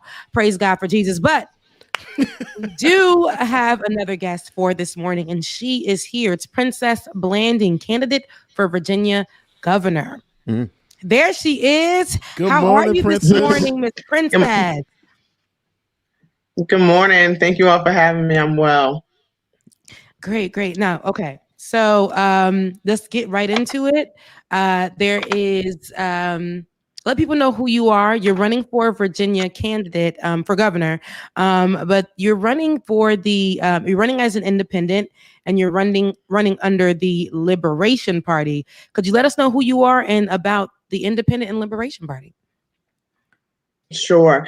So again, my name is Princess Blanding, and I'm very thankful that we just last week we got the news that we did make it on the ballot, so that I can run for governor under the newly formed Liberation Party. And so a little bit of background information about me. I was born and raised in upstate New York, a small city called Newburgh, New York. around 2000, 2001, my family moved us, about 12 of us down from New York to the Middle Peninsula of Virginia, just to give us a better chance. It was pretty rough up there, still is in Newburgh, New York. And I moved from New York to Baltimore, Maryland to pursue my bachelor's degree in biology, as at the time I knew that I was going to be a doctor. I thought I was going to be a doctor, a pediatrician. And later on found out that that was not my calling. Went to school to pursue my education as a teacher. And I became a 8th grade physical science teacher in Essex County. And just fast forwarding, a few years later, I earned my master's in EDS in education administration and supervision, and became a school administrator at the high school and elementary school level. That's where things changed. Back in 2018, May 14th, 2018, at the high school where I was the assistant principal at, we lost a science teacher, and we needed somebody to fill in very quickly for a biology teacher position. And, if you know anything about education, teachers, are in short supply, high demand, and especially science teachers. And so I knew that one of my brothers, Marcus David Peters, had an undergraduate degree in biology. And so I reached out to him kind of with a hope and a strong prayer that he would be interested and fill in a position, and he did. So October of 2018, my brother Marcus David Peters joined our team, and he filled the position of biology teacher. On May 14th, 2018, after my brother completed a full day of teaching high school biology, he headed home towards Richmond, his home in Henrico, and something went to the left. He had a mental health crisis. His very first mental health crisis. A Richmond police officer murdered my brother while he was completely unarmed. At the time, he was completely undressed. And as the police officer stated, that he was experiencing a mental health crisis. I was the last family member to see my brother alive, as he was a teacher at the school that I was an assistant principal at. And I remember, coming home later on that day, and I was actually on the phone with one of my siblings, and she quickly said to me, hold on, I need to click over. And then when she clicked back on to me, she was just hysterical. She was screaming. She said, Poppy, which is his nickname, Poppy's in a hospital. We need to get up there. Now, understand that my family and I live about an hour, 15, 20 minutes away. And so without knowing much, we just knew that our loved one was in trouble. We rushed up to Richmond, and I was in the vehicle with my mother. And I remember her on the phone saying, just tell me you didn't shoot him in the head. And her hope was that whatever happened to him, they told her that he was shot, but they were really not wanting to give much more information. But she was just hoping that if he was shot anywhere else, that he would have a chance.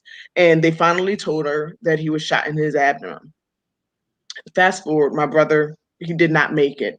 And I remember seeing news headlines, basically with the narrative, crazy naked black man. And I knew that was not who my brother Marcus David Peters was. So there was no time to grieve. I had to quickly jump into action because my brother wasn't here to defend himself. And I refused to allow that narrative to move forward. And, what we saw was that the city of Richmond, the state of Virginia, that the media, they took my brother's worst moment of his life and they tried to allow it to erase all of the amazing things that he did. And so just continuing to fast forward, since 2018, after my brother's murder, myself and countless supporters and family members have pleaded with our local and state legislators to enact legislation to have mental health professionals answer these calls of mental health crisis and not police officers. Yes. We know that in America, that being Black is a death sentence in itself. And so if you're Black and you're experiencing atypical behaviors, that puts you at an even higher risk. And again, we're realistic, so we know we can't bring them back. But what we do know is that our legislators can do more and say less. Enact legislation, that calls on the mental health professionals. We pleaded, for the creation of independent civilian review boards with subpoena power, to hold police officers accountable. And we received nothing but disrespect. They ignored our calls until, fast forward and some more, the summer of 2020, after the unjust murder of George Floyd. And as with the rest of the nation, there was a strong uprising in Richmond, which I had a heavy hand in. And, as we continued to mobilize day after day, finally legislators reached out to me and said, that Marcus alert that you were calling for, we need to have that. And they said, I want you to work with us to create a bill, for the Marcus alert, and work with us on a bill for independent civilian review boards, and work with us on a bill to end qualified immunity.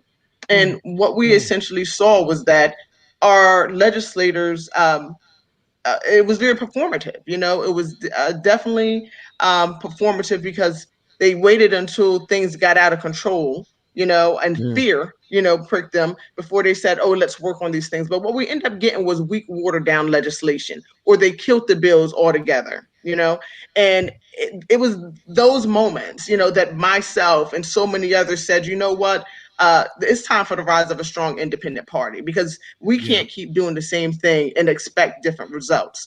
And, at that time, I personally did not plan on running for governor. We were doing everything that they told us to do. I spoke before General Assembly, everything that we were told to do, and it wasn't working. And so I came to the conclusion that we cannot keep begging our oppressors to be our saviors, because they simply won't. And, it was during those times that I said, we have to expand our fight from the streets into the seats of these key elected positions in order to claim the full course meal that we all deserve. And that's what brought me to the point that I am now. Okay. Wow. First of all, Princess, that was a lot. And thank you for giving us the background on even what got you to this place to run. You said we got to take it from the streets to the seats, and that's very important because especially somebody who's been through it, right? You handle the situations differently. The Marcus alert, that's a big deal, because so many situations, so many times we've lost our brothers, our sisters, family members, most likely always Black, when they're having a psychotic episode, they're shot. They're shot. They're not treated as anything else. They're shot down. And so having somebody else, a professional, a behavior professional, psychologist, or whoever who needs to come out there and handle that situation will be so much better. But it's crazy that they would, and they would be performative, because it sounds good, especially with the the last situation with George Floyd. Let's hop on the train, but once it slows down, let's back away. So you stepping into a position where you can make it definite, where you could possibly make it definite, where we're changing things is great. So you are running again as an independent, and you're running under the Liberation Party. Could you explain the Liberation Party? Absolutely.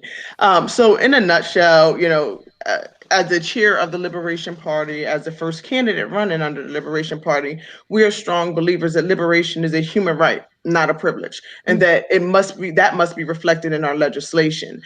So when we say that liberation is a human right, not a privilege, we're saying that access to housing, that is something that no one should be denied. Yes. When we talk about food sovereignty, that is something, access to healthy foods is something that no one should be denied.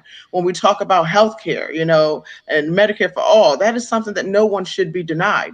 What we're essentially talking about is humanity. And that's what our, that's one of the key pillars of the Liberation Party is humanity and equity.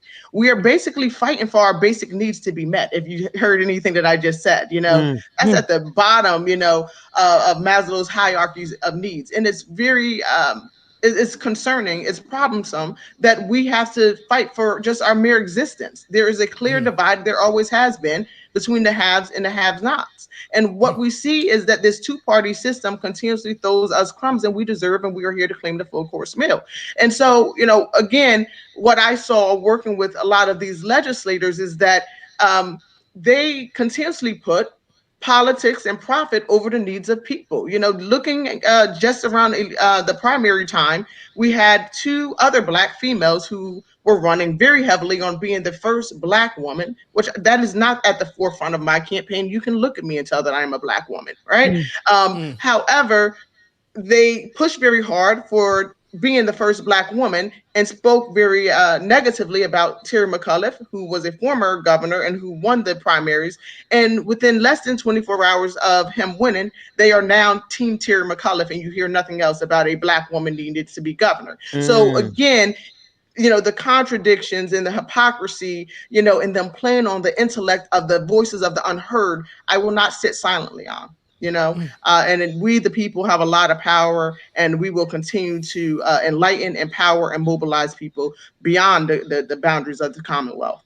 And Princess, you're, and I'm gonna let my co-host get in and on there, but I just feel some energy right here. Your audacity to some will be radical, but this is not something that is radical. Why is getting people proper help something that's radical? Why is offering housing to everybody something that's radical? Why is telling our police officers to stop killing something radical? It's not radical, but for a lot of people, a lot of politicians like that you worked with, they look at it as something radical. Only when it's fitting, they'll tap you on your shoulder and they'll say, "Hey, Princess, remember that time when you said, remember what you went through? Can we use you as a photo op? Can we do this?" So for you to separate yourself from those two parties and say, I'm about liberation, and that's what I stand on, they're going to look at that as radical too. Historically, we have other people who've done the same thing, separated themselves from these two parties to do something outside of that. And, I applaud you for that. Everything that you said just now, there is nothing wrong with anything that you said. Not one thing. So I'm excited that we were introduced to you. I'm excited that we get to know who Princess Blanding is. And I hope that everybody who's watching understands what she meant. I want to throw it back from the streets to the seats. You understand? Like, people who have relatability, who understand, those need to be the people in the seats, because those are going to be the people who are for the people. I'm gonna give it over to DJ Exclusive, DJ X3C. What's up? Princess, thank you so much for joining us this morning. Thank you for all your work. Now, let me ask you, I know this weekend marked the 5th year anniversary of the Pulse shooting, Pulse massacre. Being part of the LGBTQI plus community myself, it was a lot. And I saw that Biden recently spoke up saying that there needs to be new gun reform laws put in place. And he actually said this on the day, and also mentioned that the memorial would be deemed a memorial. What are your thoughts and feelings on Biden's gun reform plans, or what are your feelings on the gun reform plans, period? Right. So I'm gonna be very honest, and this may not sit well with some people, but post the unjust murder of George Floyd and the uprising that I was right in the center of, at least in the city of Richmond, I keep myself in a very realistic position. And being Black, as I stated already, we already have many targets, aimed at us. And what I refuse to do is to be a sitting duck. I have a family, and I will make sure that I protect my family. And so I am licensed to carry a firearm, and I will make sure that I, do so, and I make sure that other people understand their rights. So let me not go too far to the left. I do support gun ownership, and I believe that we need to get to the why variable. See, the Democratic Party does a great job pushing out the narrative that they want to push out. Eliminating guns is not the solution. I'm from New York. There's something called the black market, okay? And so a person that wants to get their hands on a gun will get their hands on a gun. But we need to get to the why variable. Why is all of the, the crimes happening? And until we start addressing things at the root, we're going to continue to get the same, the same results. And, I want to also say, kind of comment on something that you talked about, Rebecca. They can say that I am radical. I say that I am realistic. Okay. Yeah. And oftentimes the narrative is pushed out that, supporting a third party or will split the vote. Okay. Right now, the Democratic Party is scared, and they should be. Okay. It is due to their continuous failures that I, myself, and so many others had to rise up. But if the true fear of the Democratic Party is that voting for a third party would split the vote and give it to the Republican, then show it. Get behind me, tell Terry McAuliffe to step down and to support me, and they have every bit of power to ensure that that does not happen. And so narratives are very important because, again, it's easy to point the finger at the third party candidate, but the Democratic Party needs to take responsibility. They must take ownership, and they have every bit of control in ensuring that the Republicans do not win. Support me. Yeah, period. Support Princess Blanding. Ben, get in there. I have to tie what you're saying together there, because you it's not radical, because you're basically asking for survival. Right. We're asking for survival. Housing, clothing, food, education, healthcare. That's not radical, but you're having to run because neither party was actually dealing with the issues of survival. So your existence in this political space is the result of the fact that these parties aren't taking care of what needs to be taken care of in terms of the people's survival. So in terms of everything else that you're saying, whatever problems that they have with the idea of a third party splitting the vote, the question is why are you more concerned about that when you haven't shown any concern about our survival? Speak about that for me. Absolutely. And, kind of, going back to a previous question, as a member of the LGBTQ community and as a Black person, we have so many X's on our backs for variables that we have no control over, and no one's taking and speaking up for us. No one's standing in defense of us. I look at over the summer during the uprising, not just in Richmond, Virginia, but across the nation. How many politicians did you see take a stand for the many LGBTQ members who were being targeted, the many Black and brown people who were being targeted? Not one. There are so many people in Richmond, Virginia that were facing felony charges. There were so many women, father, children, who were being attacked by the police, and no one stood up for us. So again, I say, as I said earlier, why should we continue to do the same thing and expect different results? Why should we continue to vote blue no matter who, when that is causing us harm? When that is causing us to be filling up these prisons? When that is causing us to be burying our babies? Again, I am doing this not because I am a seasoned politician, because I am not, but I am an impacted Virginian.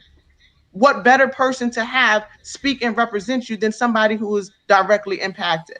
So again, narratives are really important, and we must, I say that the two-party system continues to move forward, because this system has done a number on us. So many of us, how can I say it nicely?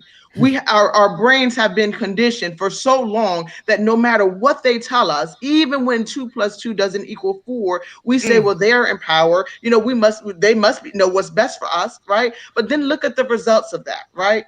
It's been well over 400 years, and we have not made enough progress. I hear them say, oh, we passed this bill, but we have more work to do. Then say less and do more. Do it, right? You guys in Virginia, the Democratic Party is the majority in the House, the Senate, and we have a Democratic governor. There is no reason why the things that we have been demanding, which all equate to humanity and equity, should not have been passed. Twice within 6 months, the bill to end qualified immunity to hold police accountable was killed by the Democratic Party twice. So again, why would we and why should we continue to vote blue no matter who? But until we get out there and enlighten, empower, and start mobilizing people, they will continue to move forward. I will say that it was very hard for me to get on the ballot. It was very hard. That was no easy task at all. But because we did not have access to funds to purchase voter registration information, we knocked on every door. We didn't know if it was a red or a blue door or an independent door, but that worked in our favor because people across party lines, once they heard what we were about, they were very supportive. They embraced us with open arms, and we will continue to do what we do best, which is boots on the ground and mobilize the Commonwealth. Yes. Say less. Say less, princess. Look, say less, princess. Okay, this is where we're gonna listen. I absolutely I'm putting you up there with my other folks, you know, my Nina Turners, you know, my Cori Bush, because I love the empowered women who step in there. And then these women who've been in the streets, who know the life, who've experienced loss, who've experienced homelessness, who've experienced immigration issues, who've experienced everything, you know, and they're the ones that are in the seat because they can move at a place where they understand instead of people who just don't care. And it's as simple as put, it can't be vote blue no matter who. It just can't be that. And I remember that being a thing and being said. And I understood it at that time a long time ago, but we have progressed since then mentally. You know, we're liberating our minds. You know, shout out to the Liberation Party. So definitely, if you guys are in VA, Princess Blanding is running for governor. Please, please, please support. Where can they find you, Princess? Yes. Absolutely. You can probably find me knocking on your door because I stay boots on the ground. But for more information, you can visit us at www.princessblandon.com. Our team is very responsive. I answer a lot of the email calls because I believe in communicating directly with Virginians. And so visit us on our website for more information or to reach out to us. Yes. And where can they find you on social media if they want to follow and follow everything that you're saying and doing as well? Yeah. Absolutely. So, man, am I not the tech savvy person? I'm gonna tell y'all right now, but hold on. I'll let you know I'm so not tech savvy. Well, we have your Twitter handle. Is that your Twitter on screen now? Friend Blanding VA. There we go. You got it. There it is. So it's on the screen now. Blanding VA. That's my weakness. I'm so not tech savvy, but there we go. Thank you. We got you. And before we leave, I was talking about accents today, and I hear a few from you. Is there something Caribbean in there? Is there a Caribbean drip in there? Is there what is it? I'm from New York, and my students always pick on me about my New York accent, but if it is, it may be. I just got to do my ancestry.com research. Right. Because you're giving a little Baltimore, okay? You're giving New York, but you're giving I don't know in New York, but we're all the Caribbean. A little British, a little Brooklyn in there. Yeah. I lived in Baltimore for 4.5 years. That's where I went to school. So you're picking it up. You're picking it up. I just heard New York come out good too.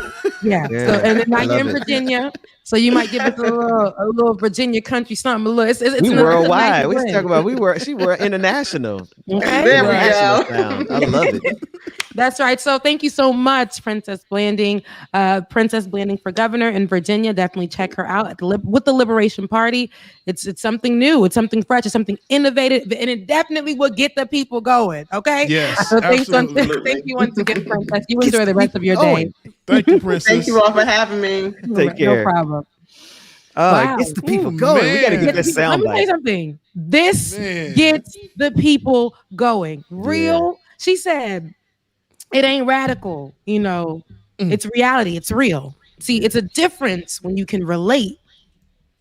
It's a difference when you know the issues. It's a difference when you actually feel the people. Listen, when Bernie speaks, he understands because he stood there, he fought for people, with people, things like that. It's great to see those examples.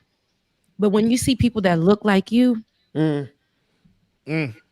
for those seats, and when you hear it takes me back to the days of Malcolm X, Fred Hampton, even Martin Luther King, who people, the conservative even type, but what he said out of his mouth, people considered radical. Right. I love people who have the audacity and the audacity to get in your face, the audacity to challenge things. And her to be a Black woman, her to be a part of the LGBTQIA plus community, her to have had to deal with loss at the hands of police officers, taking away her brother, Marcus David Peters, her fighting for putting a bill in place to protect Black people who may have mental breakdowns just on the way home. Simple as that. When police arrive, they shouldn't be the ones on the scene. Professionals should be the ones on the scene. Yes. So shout out to the princess, man. I don't know. That was Listen, y'all know I love when a Black woman come on and speak, okay? And she was very liberating. I feel free. I feel like it was great. All of our It was Virginia awesome. supporters, check her out. You know, we have them. They're those VA, are like baby. we have a good following from Virginia. Believe that. You know we got a lot of folks from VA. Yes. Right. So all of y'all who I know, I want you guys. I hope that you guys felt Shout out to empowered. the Virginia crew. Yeah, I hope that you guys felt empowered. Shout out to what's his name in Virginia? Look, Dwayne, if you Tiger watching, is. okay. Tiger already sent a super chat saying, please let me come work for you. And so Tiger, Nice. Reach out to that her. you hit her up. Go to her website, send her email. You never know what might happen. Yeah, definitely reach out to her. And Dwayne, if you're watching, you as well. Like check her out as Princess well. was on fire. Yeah. Princess was like she's the truth. And wherever we can get her them too. people a lot of heartburn over there. Oh yeah, wherever we can get her, she about to shake things up. She's shaking the table. She about to hit Oh, yeah. white folks in the trachea. Okay, she about to give them a real good one. So, yeah, so exactly. They're gonna be like, You ready, man? I'm not racist. Bow. Love it. So look, there's so much more that we have on our radar today. I just feel really empowered from that though. That was beautiful. Yeah, like for real. That was everything. I don't know. I don't even know where to go. Look, I don't know where to go from here. There's so much. How do we just pivot into something else? Like, this is where you just sit and bask in the glory, right? This is where you just sit. The glory that is Black women. Black women. Is y'all doing y'all damn thing? Yeah. Appreciate y'all. Yeah, y'all are. Yeah. Y'all are dope. Just gotta sit there. Black women. Black women. Black women, black women, black women. Just we need the freestyle, jazz club kind of spoken word music. All you heard was Ben in the background. Watch me talking. You see, we need to set the vibe. We gotta have some music. I was like,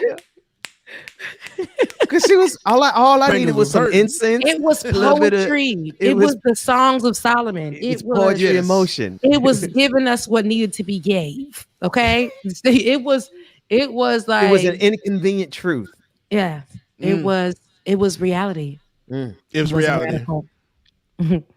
I loved it, man. Wow. I wasn't expecting that because I was like, we don't know her, but this is gonna be a beautiful moment to get to know somebody. And dang, I love getting to know people. If y'all running for something and you Black, definitely reach out to our show because I would love to get to know you. And I hope that you're running on but not you everybody. Know your because issues, David is gonna vet them. Not everybody it works, but and we checking your Twitter timeline too. We need to know where you at. We need to know what kind of if you're a liberationist, if you're seeking the liberation of all people, cool. Ben, you're seeking the liberation of all people. When she said that, I thought of you. I thought of I was like, ooh, they share the same, ideals. Because Ben, I know that there was at one point you used to consider yourself a free man. Are you still a free man? Oh, I'm the freest Black man. Say that. We only gonna get freer from here. Yeah, that's it. Because the more I'm only as free as the people around me are free. So I got to get y'all free. I was about to say that. And one day I got to get y'all will be free. I will be free. We get y'all free. Chains of corporations. Well, watch how this works. We're gonna use this show not only to get y'all free, but we're gonna get y'all peoples free. Oh. We're gonna spread liberation through this show. I'm just Hallelujah. anybody. Do I have a witness out there? So not only are we gonna get y'all free, we gonna get y'all peoples free, my people's free, our people's free. We gonna bring reparations to our own self. We ain't what we waiting on the government to do it for. They ain't gonna ever do it for us. We got to do it for ourselves. They say send up them super chats right now. Send up all them super chats, all that liberation, all that white guilt, all that stuff that y'all want to find a way to help Black folks get free. We starting right here. Come on, right now. Yeah. This is the super chat moment. You just heard it. You just heard what the boss said. Okay, the boss. He's trying to free everybody. They just bring me out here to raise the offerings. That's all. This is the collection plate being passed I ain't say nothing else the whole episode. This is the collection plate moment. But Ben, you said something. You said we're going to give ourselves reparations. We're going to be in control of that, because if we wait on the government to give it to us, we'll be waiting like we've been waiting for the politicians to make moves. Waiting like y'all waiting on Jesus to come back. Y'all been saying Jesus coming back every year since he left. And yet we don't know. See here, and we can use that as a great example, Ben, right there. He says we don't know the time or the hour or whatever he said. We gotta occupy until he returns. We got to take care of ourselves. We don't know that. So if we're gonna wait for that, not knowing, listen, he gave us the opportunity. Allah, whoever you serve, is giving us the opportunity to do what we need to do, get it done. And then he's still gonna come when he want to come. Okay, right? Listen, we still got work to do in the meantime. Yeah, we still got to do the work. I still ain't got 40 acres. Yeah, and I ain't got a mule. I ain't got no mule. Okay, the closest thing to 40 acres of the mule was Spike Lee Company. Yeah, that's the closest thing we got to 40 acres in a mule was a couple movies. That's it. That's it. We so black. Oh Lord, and I love it. Black people. Man, let me stop. Listen, we have. I need to go put my glasses on so I can see y'all better. Hey, go ahead. Listen, we got some COVID updates, and it's been a minute since we discussed COVID, but don't worry, we are still monitoring it, and we are still moving, or we should be moving like COVID is still a thing. A panoramic is still out there. The panini bread is still cooking. Okay, a pancake is still out. So, 33.4 million cases of COVID in the United States so far. And we just crossed 600,000 confirmed deaths, all in just over a year of the pandemic. Let's take a look at what Biden had to say.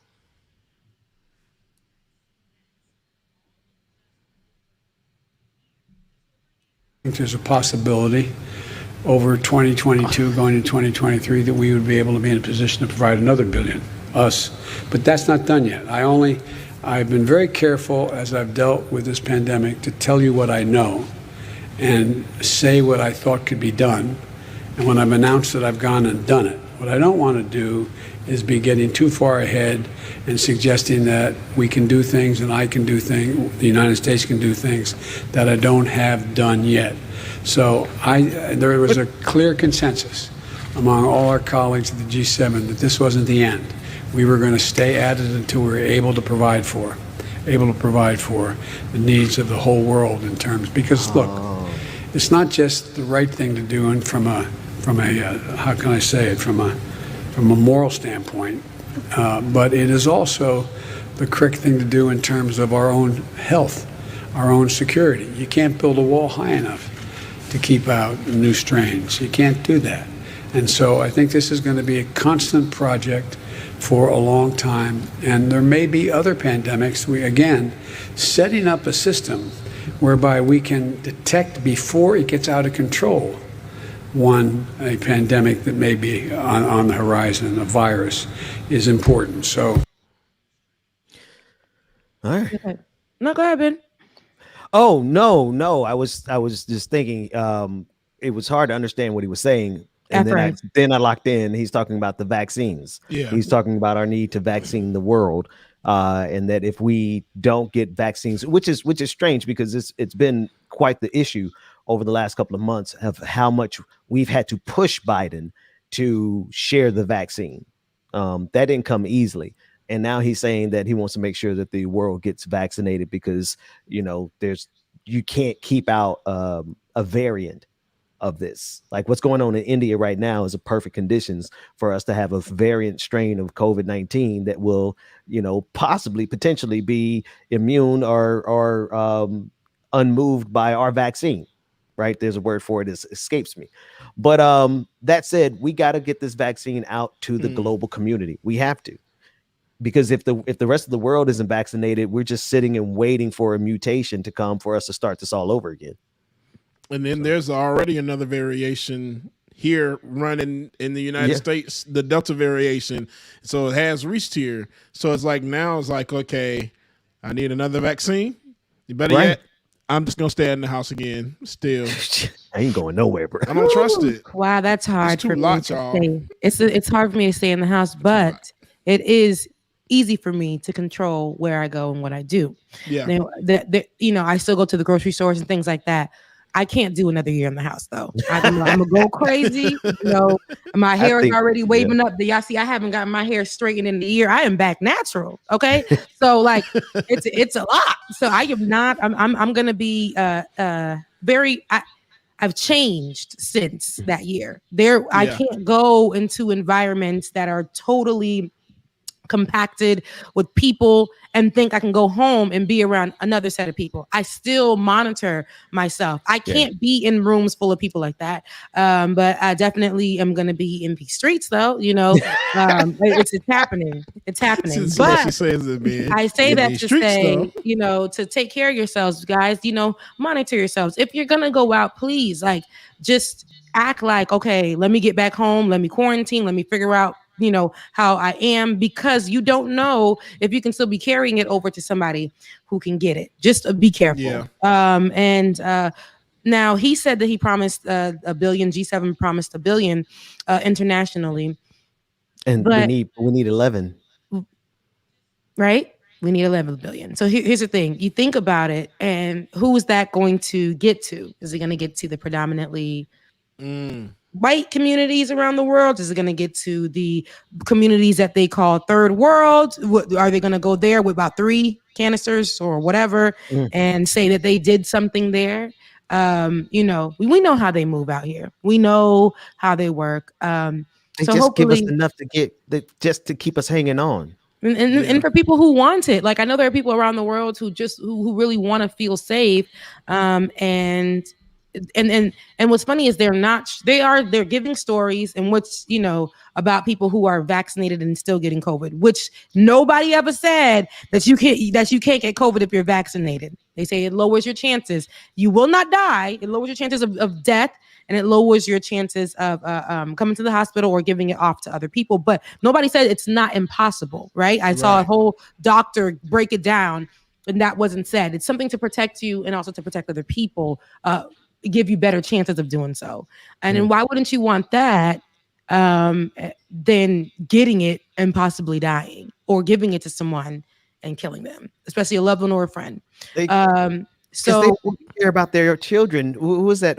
Representative Park Cannon last week you had on? She said, I believe that she was the one that said that they had to pass legislation to stop putting their children in these labor camps. Yeah. And they didn't do anything after Sandy Hook, after all those children got killed. They don't care about their It doesn't own matter children. anymore. So what do you think they care about our lives? Right. Yeah. Sorry. No, you're right. They will make it something that it's not. And like I said, I have no issue with those who haven't gotten vaccinated, as long as you're doing what you need to do. Still acting like the pandemic is a thing, keeping yourself safe. I am all for that. And being mindful. And those who have been vaccinated, still moving in that way as well. I still wear my mask when I go out. Most of my city is vaccinated. So a lot of people don't wear their mask anymore. They're going back to like the signs that say, if you feel like you got a headache, a cough, a snow, whatever, don't come in here. But how you know somebody ain't lying? Those kind of things. But the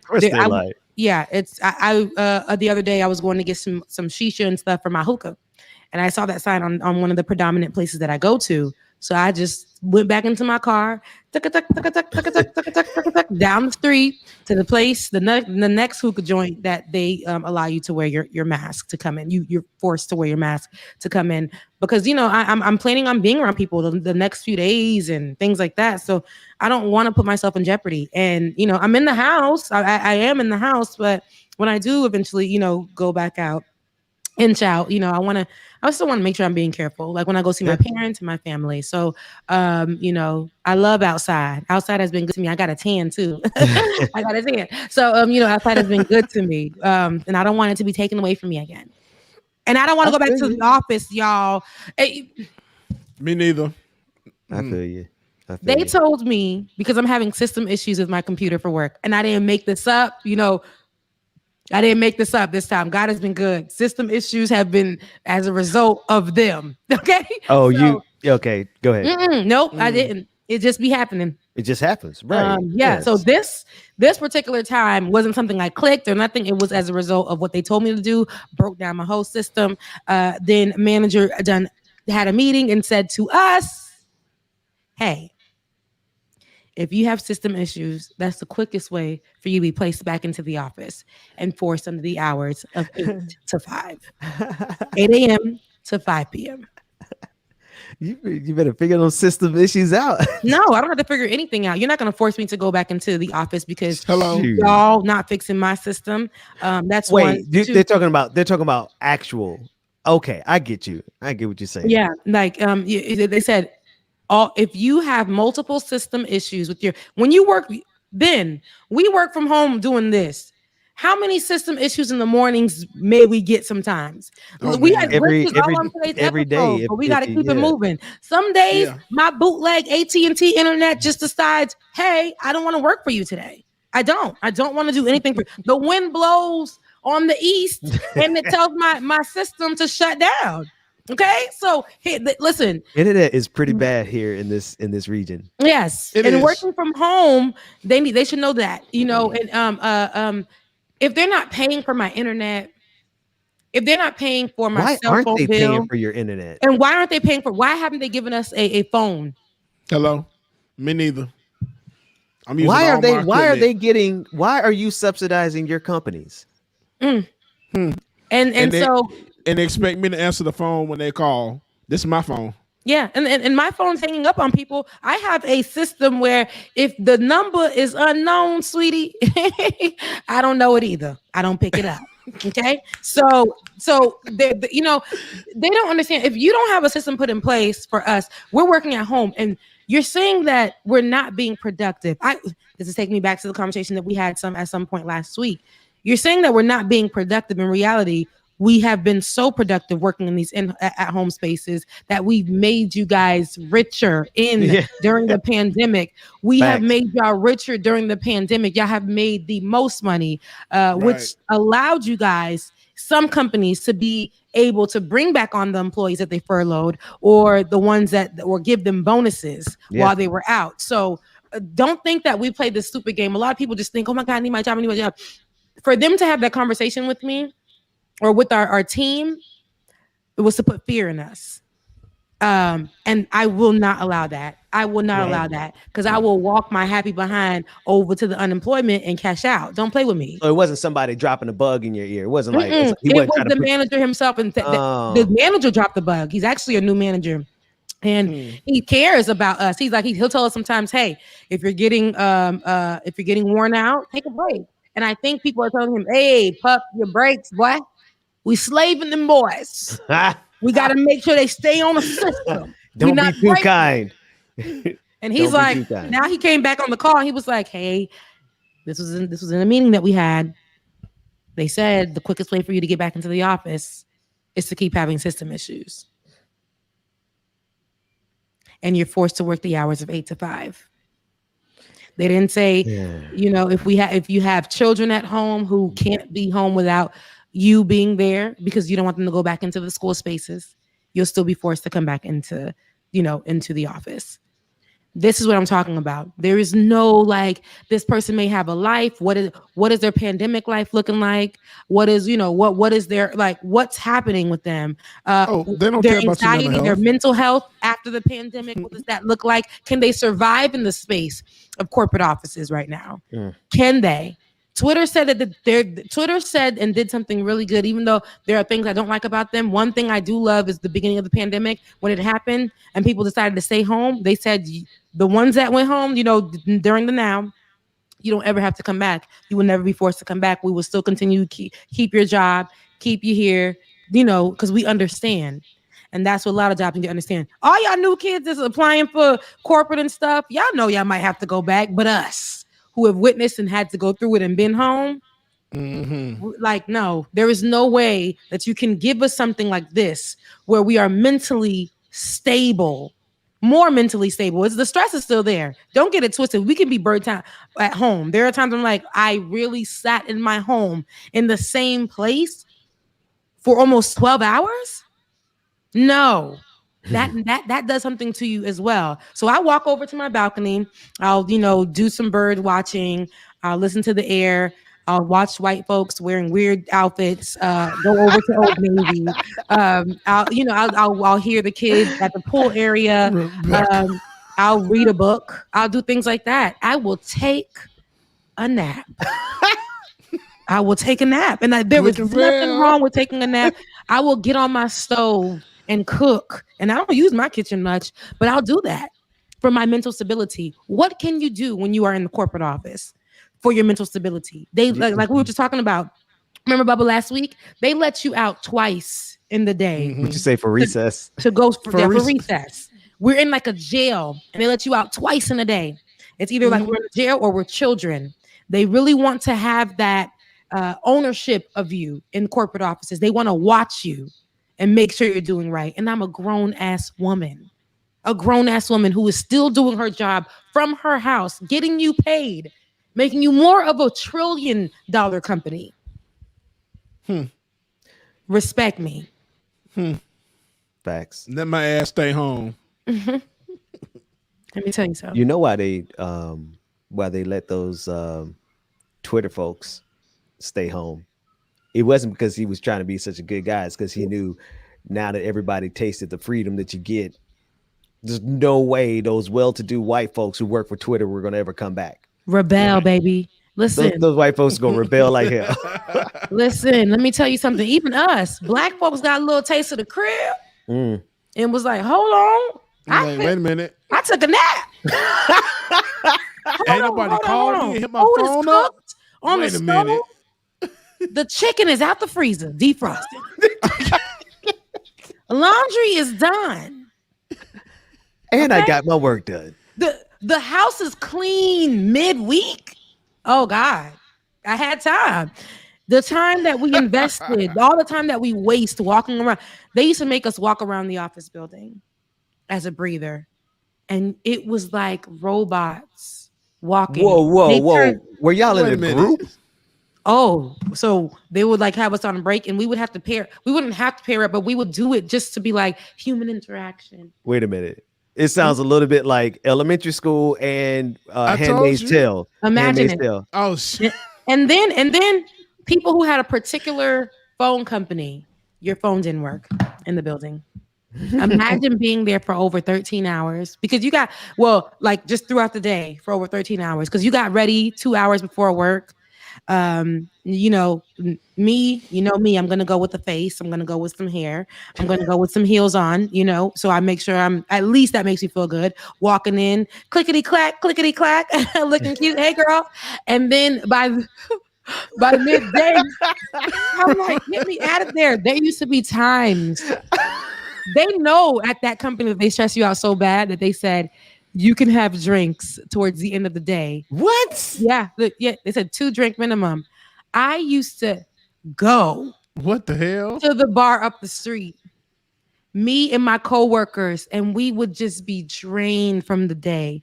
And we'll tell the lady, Senorita, hit me. Just like that. And I would be like, and we'll make sure that one person doesn't drive. So that means doesn't drink so we can drive back. But I'm like, Senorita, just hit me. And then she'll be like, see, Senorita. And she'll just be giving us our drinks, man. We be on them like, and then we get back over there. Thank you for calling such and such. Hey, what's up? Like, what's up? Hey, listen, ma'am, we didn't ask for this. You can't pay. You can't. I don't have time for it. For the rest of the day, that's what you're gonna get from me. It's the stress of it all. But at home, we go through the same thing at home. But at home, it's like I get to force myself to be like, no, Rebecca, shake it off. Yeah. Go look. There is light outside. Don't work in the buildings that ain't got no windows. That's the devil. My God. You spend the whole day thinking that it was dark and the sun been shining. And by the time you leave, it's nighttime. You came there in the morning. When you left, it was nighttime. It's a sick system. It's like prison, how they put people in the hole. They put people in the hole, bro. And they tell you to come out and be okay mentally. Ain't no way. Ben, I ain't going back. Ben. Just talking about it right now. I ain't going back. This might be the most revolutionary show on the internet. And then what Liu Kang just said, and then if I'm 2 minutes late coming back from break, you taking notes. Trying to write me up for something. Oh, yeah. I had I'm in after call for 5 minutes. And I mean, I'm not the one that goes through that. I'm the one that monitors that. But hell, I'm going to be straight up honest. I let these people take their time. Y'all get cussed out. Y'all call bees, hoes, in words with the strong ER at the end. Let these people rest, man. I'm gonna let them rest. Y'all I take love y'all it. 10 minutes. Mental health is it's wrapped up in this whole thing, and we expect people who come out of the jail system to just come and be able to assimilate and be okay mentally, and throw them in the and be like, you know, they're reformed, right? Oh, they're you know, but you guys broke these people. Do you know that the system breaks you? And this system, the same jail system, or treating grown folks like they're children, or the ownership of a predominantly Black crew, right? By white folks, like white corporations. It's sick. It's sick. You say that you need to watch us. It's sick. You act like we don't have families that don't see us, my God, today, that don't see us ever. We got to come in and give them a kiss good night, because that's all we can afford to do. A kiss good morning and a kiss good night, because we couldn't spend no time with these damn kids. By the time the weekend comes, we tired. I ain't even a mama, but I know the struggle, Benjamin Dixon. You know, I know the struggle of us not being able to build with our partners, to build a relationship with somebody, because you have no time for them. And you know, miss out on a good man. The pandemic. The pandemic slowed my ass down. And yeah, I ain't going back. I'm not going back to the life before this, where you just busy, spending all your money here. And then you come in, like you say, just all you got time to do is just see, are the kids breathing? They sleeping good? And then you go, you know, this system a drain. This system will take everything from you. Every single thing. And say, you're not working hard enough. You know, there are countries that they consider third world that only do like 4-day work weeks, and in particular hours only, so that you can go home. They believe in going home, go be with your family, eating a full meal, waking up in the morning, and having time to do whatever needs to be done for your journey on back to the job. But they know. But here, for some reason, they think if you aren't being watched. Yeah.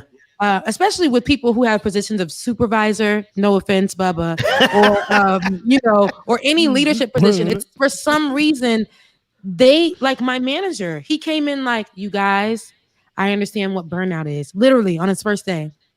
So because you guys are burned out, I need you guys to take space between your calls. Take a minute, take a breather, take a walk if need be. But just get back to work. As long as you're just doing your work, that's all I need. I'm talking one weekend, baby. One weekend. They done emailed him. They done sent him things, because we were sending him. Well, the new team was sending him like their breakdown of, I went to the bathroom for 3.5 minutes and I went to go. And I was like, who's doing that? And listen, my old team, we always like, we're not doing that. We're not letting him. And then he even questioned, he said, can you guys tell me why you guys are doing that? Like, why is that a thing? And they all were like, we were told to do that by the boss, sir. And I'm like, and he's like, y'all don't have to really come at me like that. Calm down. It's okay. Just tell me when you're having like your system crashes. That's it. Like when you've been down 20 minutes or more. That's it. But is he a good cop in a bad cop kind of situation? No, I think that he was recruited because he was such a good person and he wanted the position and he's been there for years. They recruited him. Now they're trying to mold him into the white supremacist way, into the corporate way. And because he literally came on like he didn't know none of this stuff. He didn't know, and he's been with the company for years. And he's like, hey, chill, I've been with the company for years. I know what burnout feels like. And what you guys are doing, and you guys are telling me, oh, you went to the bathroom or you went to go feed your kid. No, I have kids. Don't do that.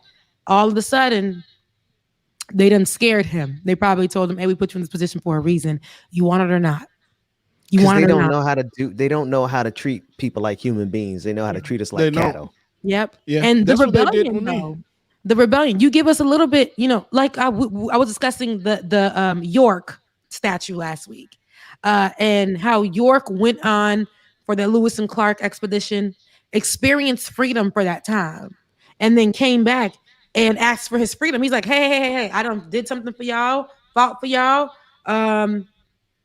I felt freedom. I was free. Can I get my freedom? I did you guys a favor. Can you do me a favor? I experienced freedom and I don't want to go back into slavery.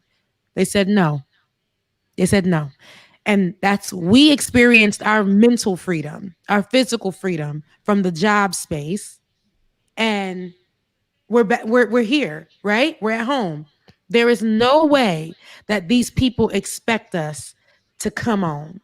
There is no way that these people to expect us to come back into office. We experienced freedom and we were still willing to do the work, right? In this mental freedom that we've experienced. We're not totally free, but we were still willing to do a work. There is no way, there's no reason why you guys should want to chain us again. But the reason is they want full control over us. They want to say that our workers are in line. They want to say that we've made them miserable enough to not want to lose their job. So, Ooh, it is a crazy mixed up world out there.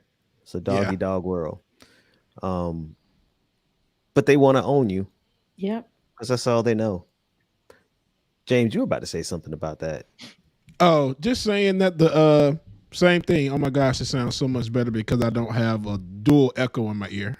That's what we were listening to. Yeah, it is because of that second music channel. So I think that's what it is. Okay. But yeah, I don't hear it anymore. But yeah, that's the same thing they basically did with me. They tried to, I mean, any of my previous jobs, y'all see how I am. I think everybody sees how I am. I'm a nice guy. I'm stern on my stuff, and I give my directions and orders or whatever you want to call it, like needs to be done. But I know burnout. I know mental health is important, and these people have families, lives. They go through stuff. I go through stuff. Yeah. So why not treat them like they do? Yeah, we here trying to get some stuff done, but you know, you're still a human being at the end of the day. Yeah. And I've had bosses that have wanted me to treat my employees like they're nothing. And I'm like, I can't do that. Right. I can't do that at all. Even like now with what I'm doing, you know, we monitor phone calls, make sure you answer your call. You okay, take a few minutes in between your break. Now, if you start getting excessive with it and you just going to cook a full family meal, okay, girl, you need to log out for that. And come back. We're still running. We're still working with the company. We got to respect the company that we're working for. Right. You know, if you have something that you need to do, come with me. And I have an open door policy. I tell everybody, talk to me. You know, I have no judgment. If you got something that's going on, let us know because we don't know. And my God, just doing that and listening to a lot of the stuff that people went through during this pandemic, I don't see how anybody can force anyone to come back into an office or do a half of this stuff that they're doing. And what's funny is they monitor me, right? They monitor me outside of the job, but they can't touch me because I've read the rules, you know. I know. So they monitor me and they see during the beginning of the pandemic, I have tweeted a lot about mental health. And I tweeted about mental health in the corporate space. I tweeted about us not knowing what's next and, you know, how your company is dealing with it. You know, people were sharing their stories with me through social media. I tweeted about particular companies disrespecting their employees during this time, not listening, right? And like I said, mental health has been at the top of my radar, the top of my conversation during this pandemic. And so all of a sudden, you know, I decided to take a break, and not even for a long time. I didn't even get an opportunity to do that because paid wise, because they were like, is something really wrong with her? And I'm like, I need a break, yo. Like, this pandemic has worn me out. And do you think I want to hear people crying about not being able to pay a bill? I don't, because I'm going to let them pass. I'm going to find a way to get them through. And I don't want to be reprimanded because I know that we have options to get these people through. And that's what was happening. I needed a break from all of that. So, you know, they decided that I needed to go to a psychiatrist. Not only did I need to go to therapy, but a psychiatrist. They said, okay, you go into therapy. Okay, you could take a break. Then they said, in order for us to pay you though, you need to go to a psychiatrist to make sure that you're really crazy. That alone can make somebody crazy. Right. I needed a mental break, and you guys wanted me to be sick. You guys said that I had to be mentally disturbed, uncontainable. not able to move without medication in order for you guys to pay me to take a break. And when my psychiatrist, who put me on 2 medications that I didn't take because I knew nothing was wrong with me, but she's like, this is what we're going to have to do in order for you to get paid, sis, gave the information to my job. And they told me that that wasn't enough. And you guys, I was out of work. They didn't pay me. And I was continually going in the system and still doing my thing. They did not pay me. And if I would tell you guys for the amount of time, y'all would be shocked. But I ain't even going to do that. And I still was given all of this here and going there, the best that I got while they were investigating. And they didn't pay me. So when you get done with them, I'm gonna definitely we're gonna drag them Blizzity blast, like for real, man, to the end of the universe and back again. Yeah, it's been a journey. And you know, like I say, I know I come on here looking as fly as I do. I make sure that I'm kept together. But the unraveling during the pandemic was serious because not only was it from the pandemic, it was the personal things, the personal relationships that were breaking because, you know, as a result of the pandemic and us being together too much or not together too much. It was then the relationships with your friends, you felt alone. It was so much going on, and I needed to step back and sit in my issues so that I can bring myself together. Therapy definitely worked for me. Even my therapist was like, girl, if you don't take a break from that job, sis, listen, this is how we're going to do it for you to get paid, because I know how that certain corporation does. And now they're offering free therapy. Why? They're offering free therapy to everybody for the year. Why? Because they want to make that the excuse for you to go back into the office. Yep. This company, y'all. All these companies. Yep. All of them. It makes no sense at all. Yeah. Yeah. They just want you to work and bleed. They don't care about they want anything. Your soul. They want soul your soul, bro. Mine. Right. You have some joy. Your joy is, I mean, anything. You smile, sucking you dry. Right. And then got the nerve to micromanage. Like, bro, you put me in a position to do this, but now you decide to micromanage me. You know what? I'm taking off tomorrow. Yeah. Oh, exactly. I'm calling out tomorrow. So it's funny you say that. I haven't taken any time off, right, from the job since, you know, the year. I keep looking at my system. They got it as though I took off certain amount of days. I calculated, and I'm like, I got all my days on purpose because I'm going to be taking a lot of days, half days, and things mid-year on down. Mm-hmm. So, but they have it where they framed it as if I took so many days off. So, you know, I hit up HR and I'm waiting for them to respond, and they haven't responded. But if you think that you're gonna let that slide, if you think I'm gonna not take those days, you got something else coming. I got screenshots with my original post with my days on there that have magically been removed. Better keep those receipts. Don't play with me. Pas jouer avec moi. You better say that. Listen, I know that we had the stream still up. I know, and this is going to be y'all free show for today, you know, for the week. So definitely head over and shout out to all of our Patreons who shared the show with you guys today, who were like, you know what, the show is just rolling. We're going to let it roll. Shout out to them. Y'all go thank the Patreons. But definitely go to patreon.com/like it or not, patreon.com/like it or not. If you're not a Patreon or Patreon, I don't know the particular way to say it.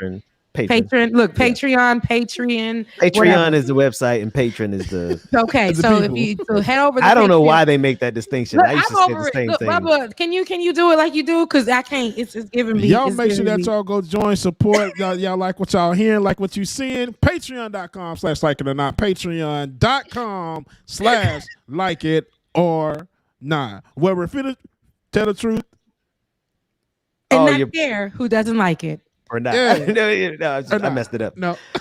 Oh, good Lord. Hey, today, well, I thank you for letting me get that off my shoulder. It was a lot to bear. Okay. Yeah, you were carrying it. It was a lot. You know, they wanted to make me crazy, Ben. They wanted to put me in a straitjacket, Ben. I know I'm crazy. I ain't that crazy. Okay. Listen. Don't ever let the white man try to put that on you. Don't ever let these corporations try to make you something that you're not. You're beautiful. You're smart. You deserve a day off. You deserve a day where you come in. You are recovering from a mental breakdown. Okay. You deserve that day. There's a lot that goes on in our lives. There's a lot that we got to deal with, but you deserve your day. My college professor shouts out to Kenneth Jones over there at Florida A&M University. He used to always tell us, hey, take a day. Take a day. Take a day. You deserve to take a day. So anybody who's watching right now, if you need to take a day, take your day. And but if you know if your job is kind of fishy and they might fire you, I ain't tell you. You better get your ass to work. Don't take your ass to work. Right. Take your ass to work. Because we ain't hiring. They ain't even letting you say you got COVID-19 no more. They ain't even let you say you got COVID. Y'all listen to Rebecca if you want to. We ain't hiring over here. Hey, look, you can't say that you've been working from home and did not sneak no days off by saying you had COVID-19. With that being said, I love you guys so much. Enjoy the rest of your day. Make sure you follow Like It or Not on YouTube. We will see you guys tomorrow. Mwah. Love y'all, mean it.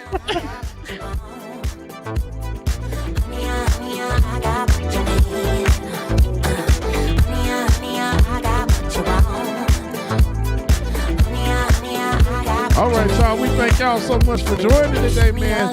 Great show, awesome show as usual. Make sure that y'all hit that patreon.com/likeItOrNot. Patreon.com/likeItOrNot. YouTube, you can become a Patreon member, support.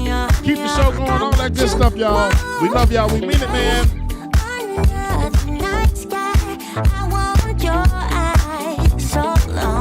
Shout out my brother Rico in the chat. What up, Rico? I always get mine. Don't play with me. So do you want it? Do you want it? Can you feel me? Can you feel me now? Can you handle it? Alright. So do you want it?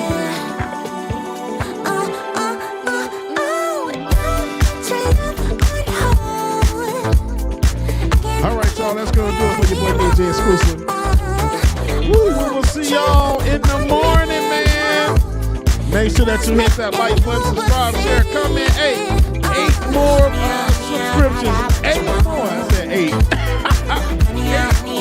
8 more is all we need, and we'll be at the 1,000 mark on our Like It or Not page. So make sure that you just subscribe, hit the like button, share everything, y'all. We will see y'all in the morning. We're on the clock with Georgia Ford. Going into Like It or Not with Ben, Rebecca, and myself. See y'all tomorrow. Deuces.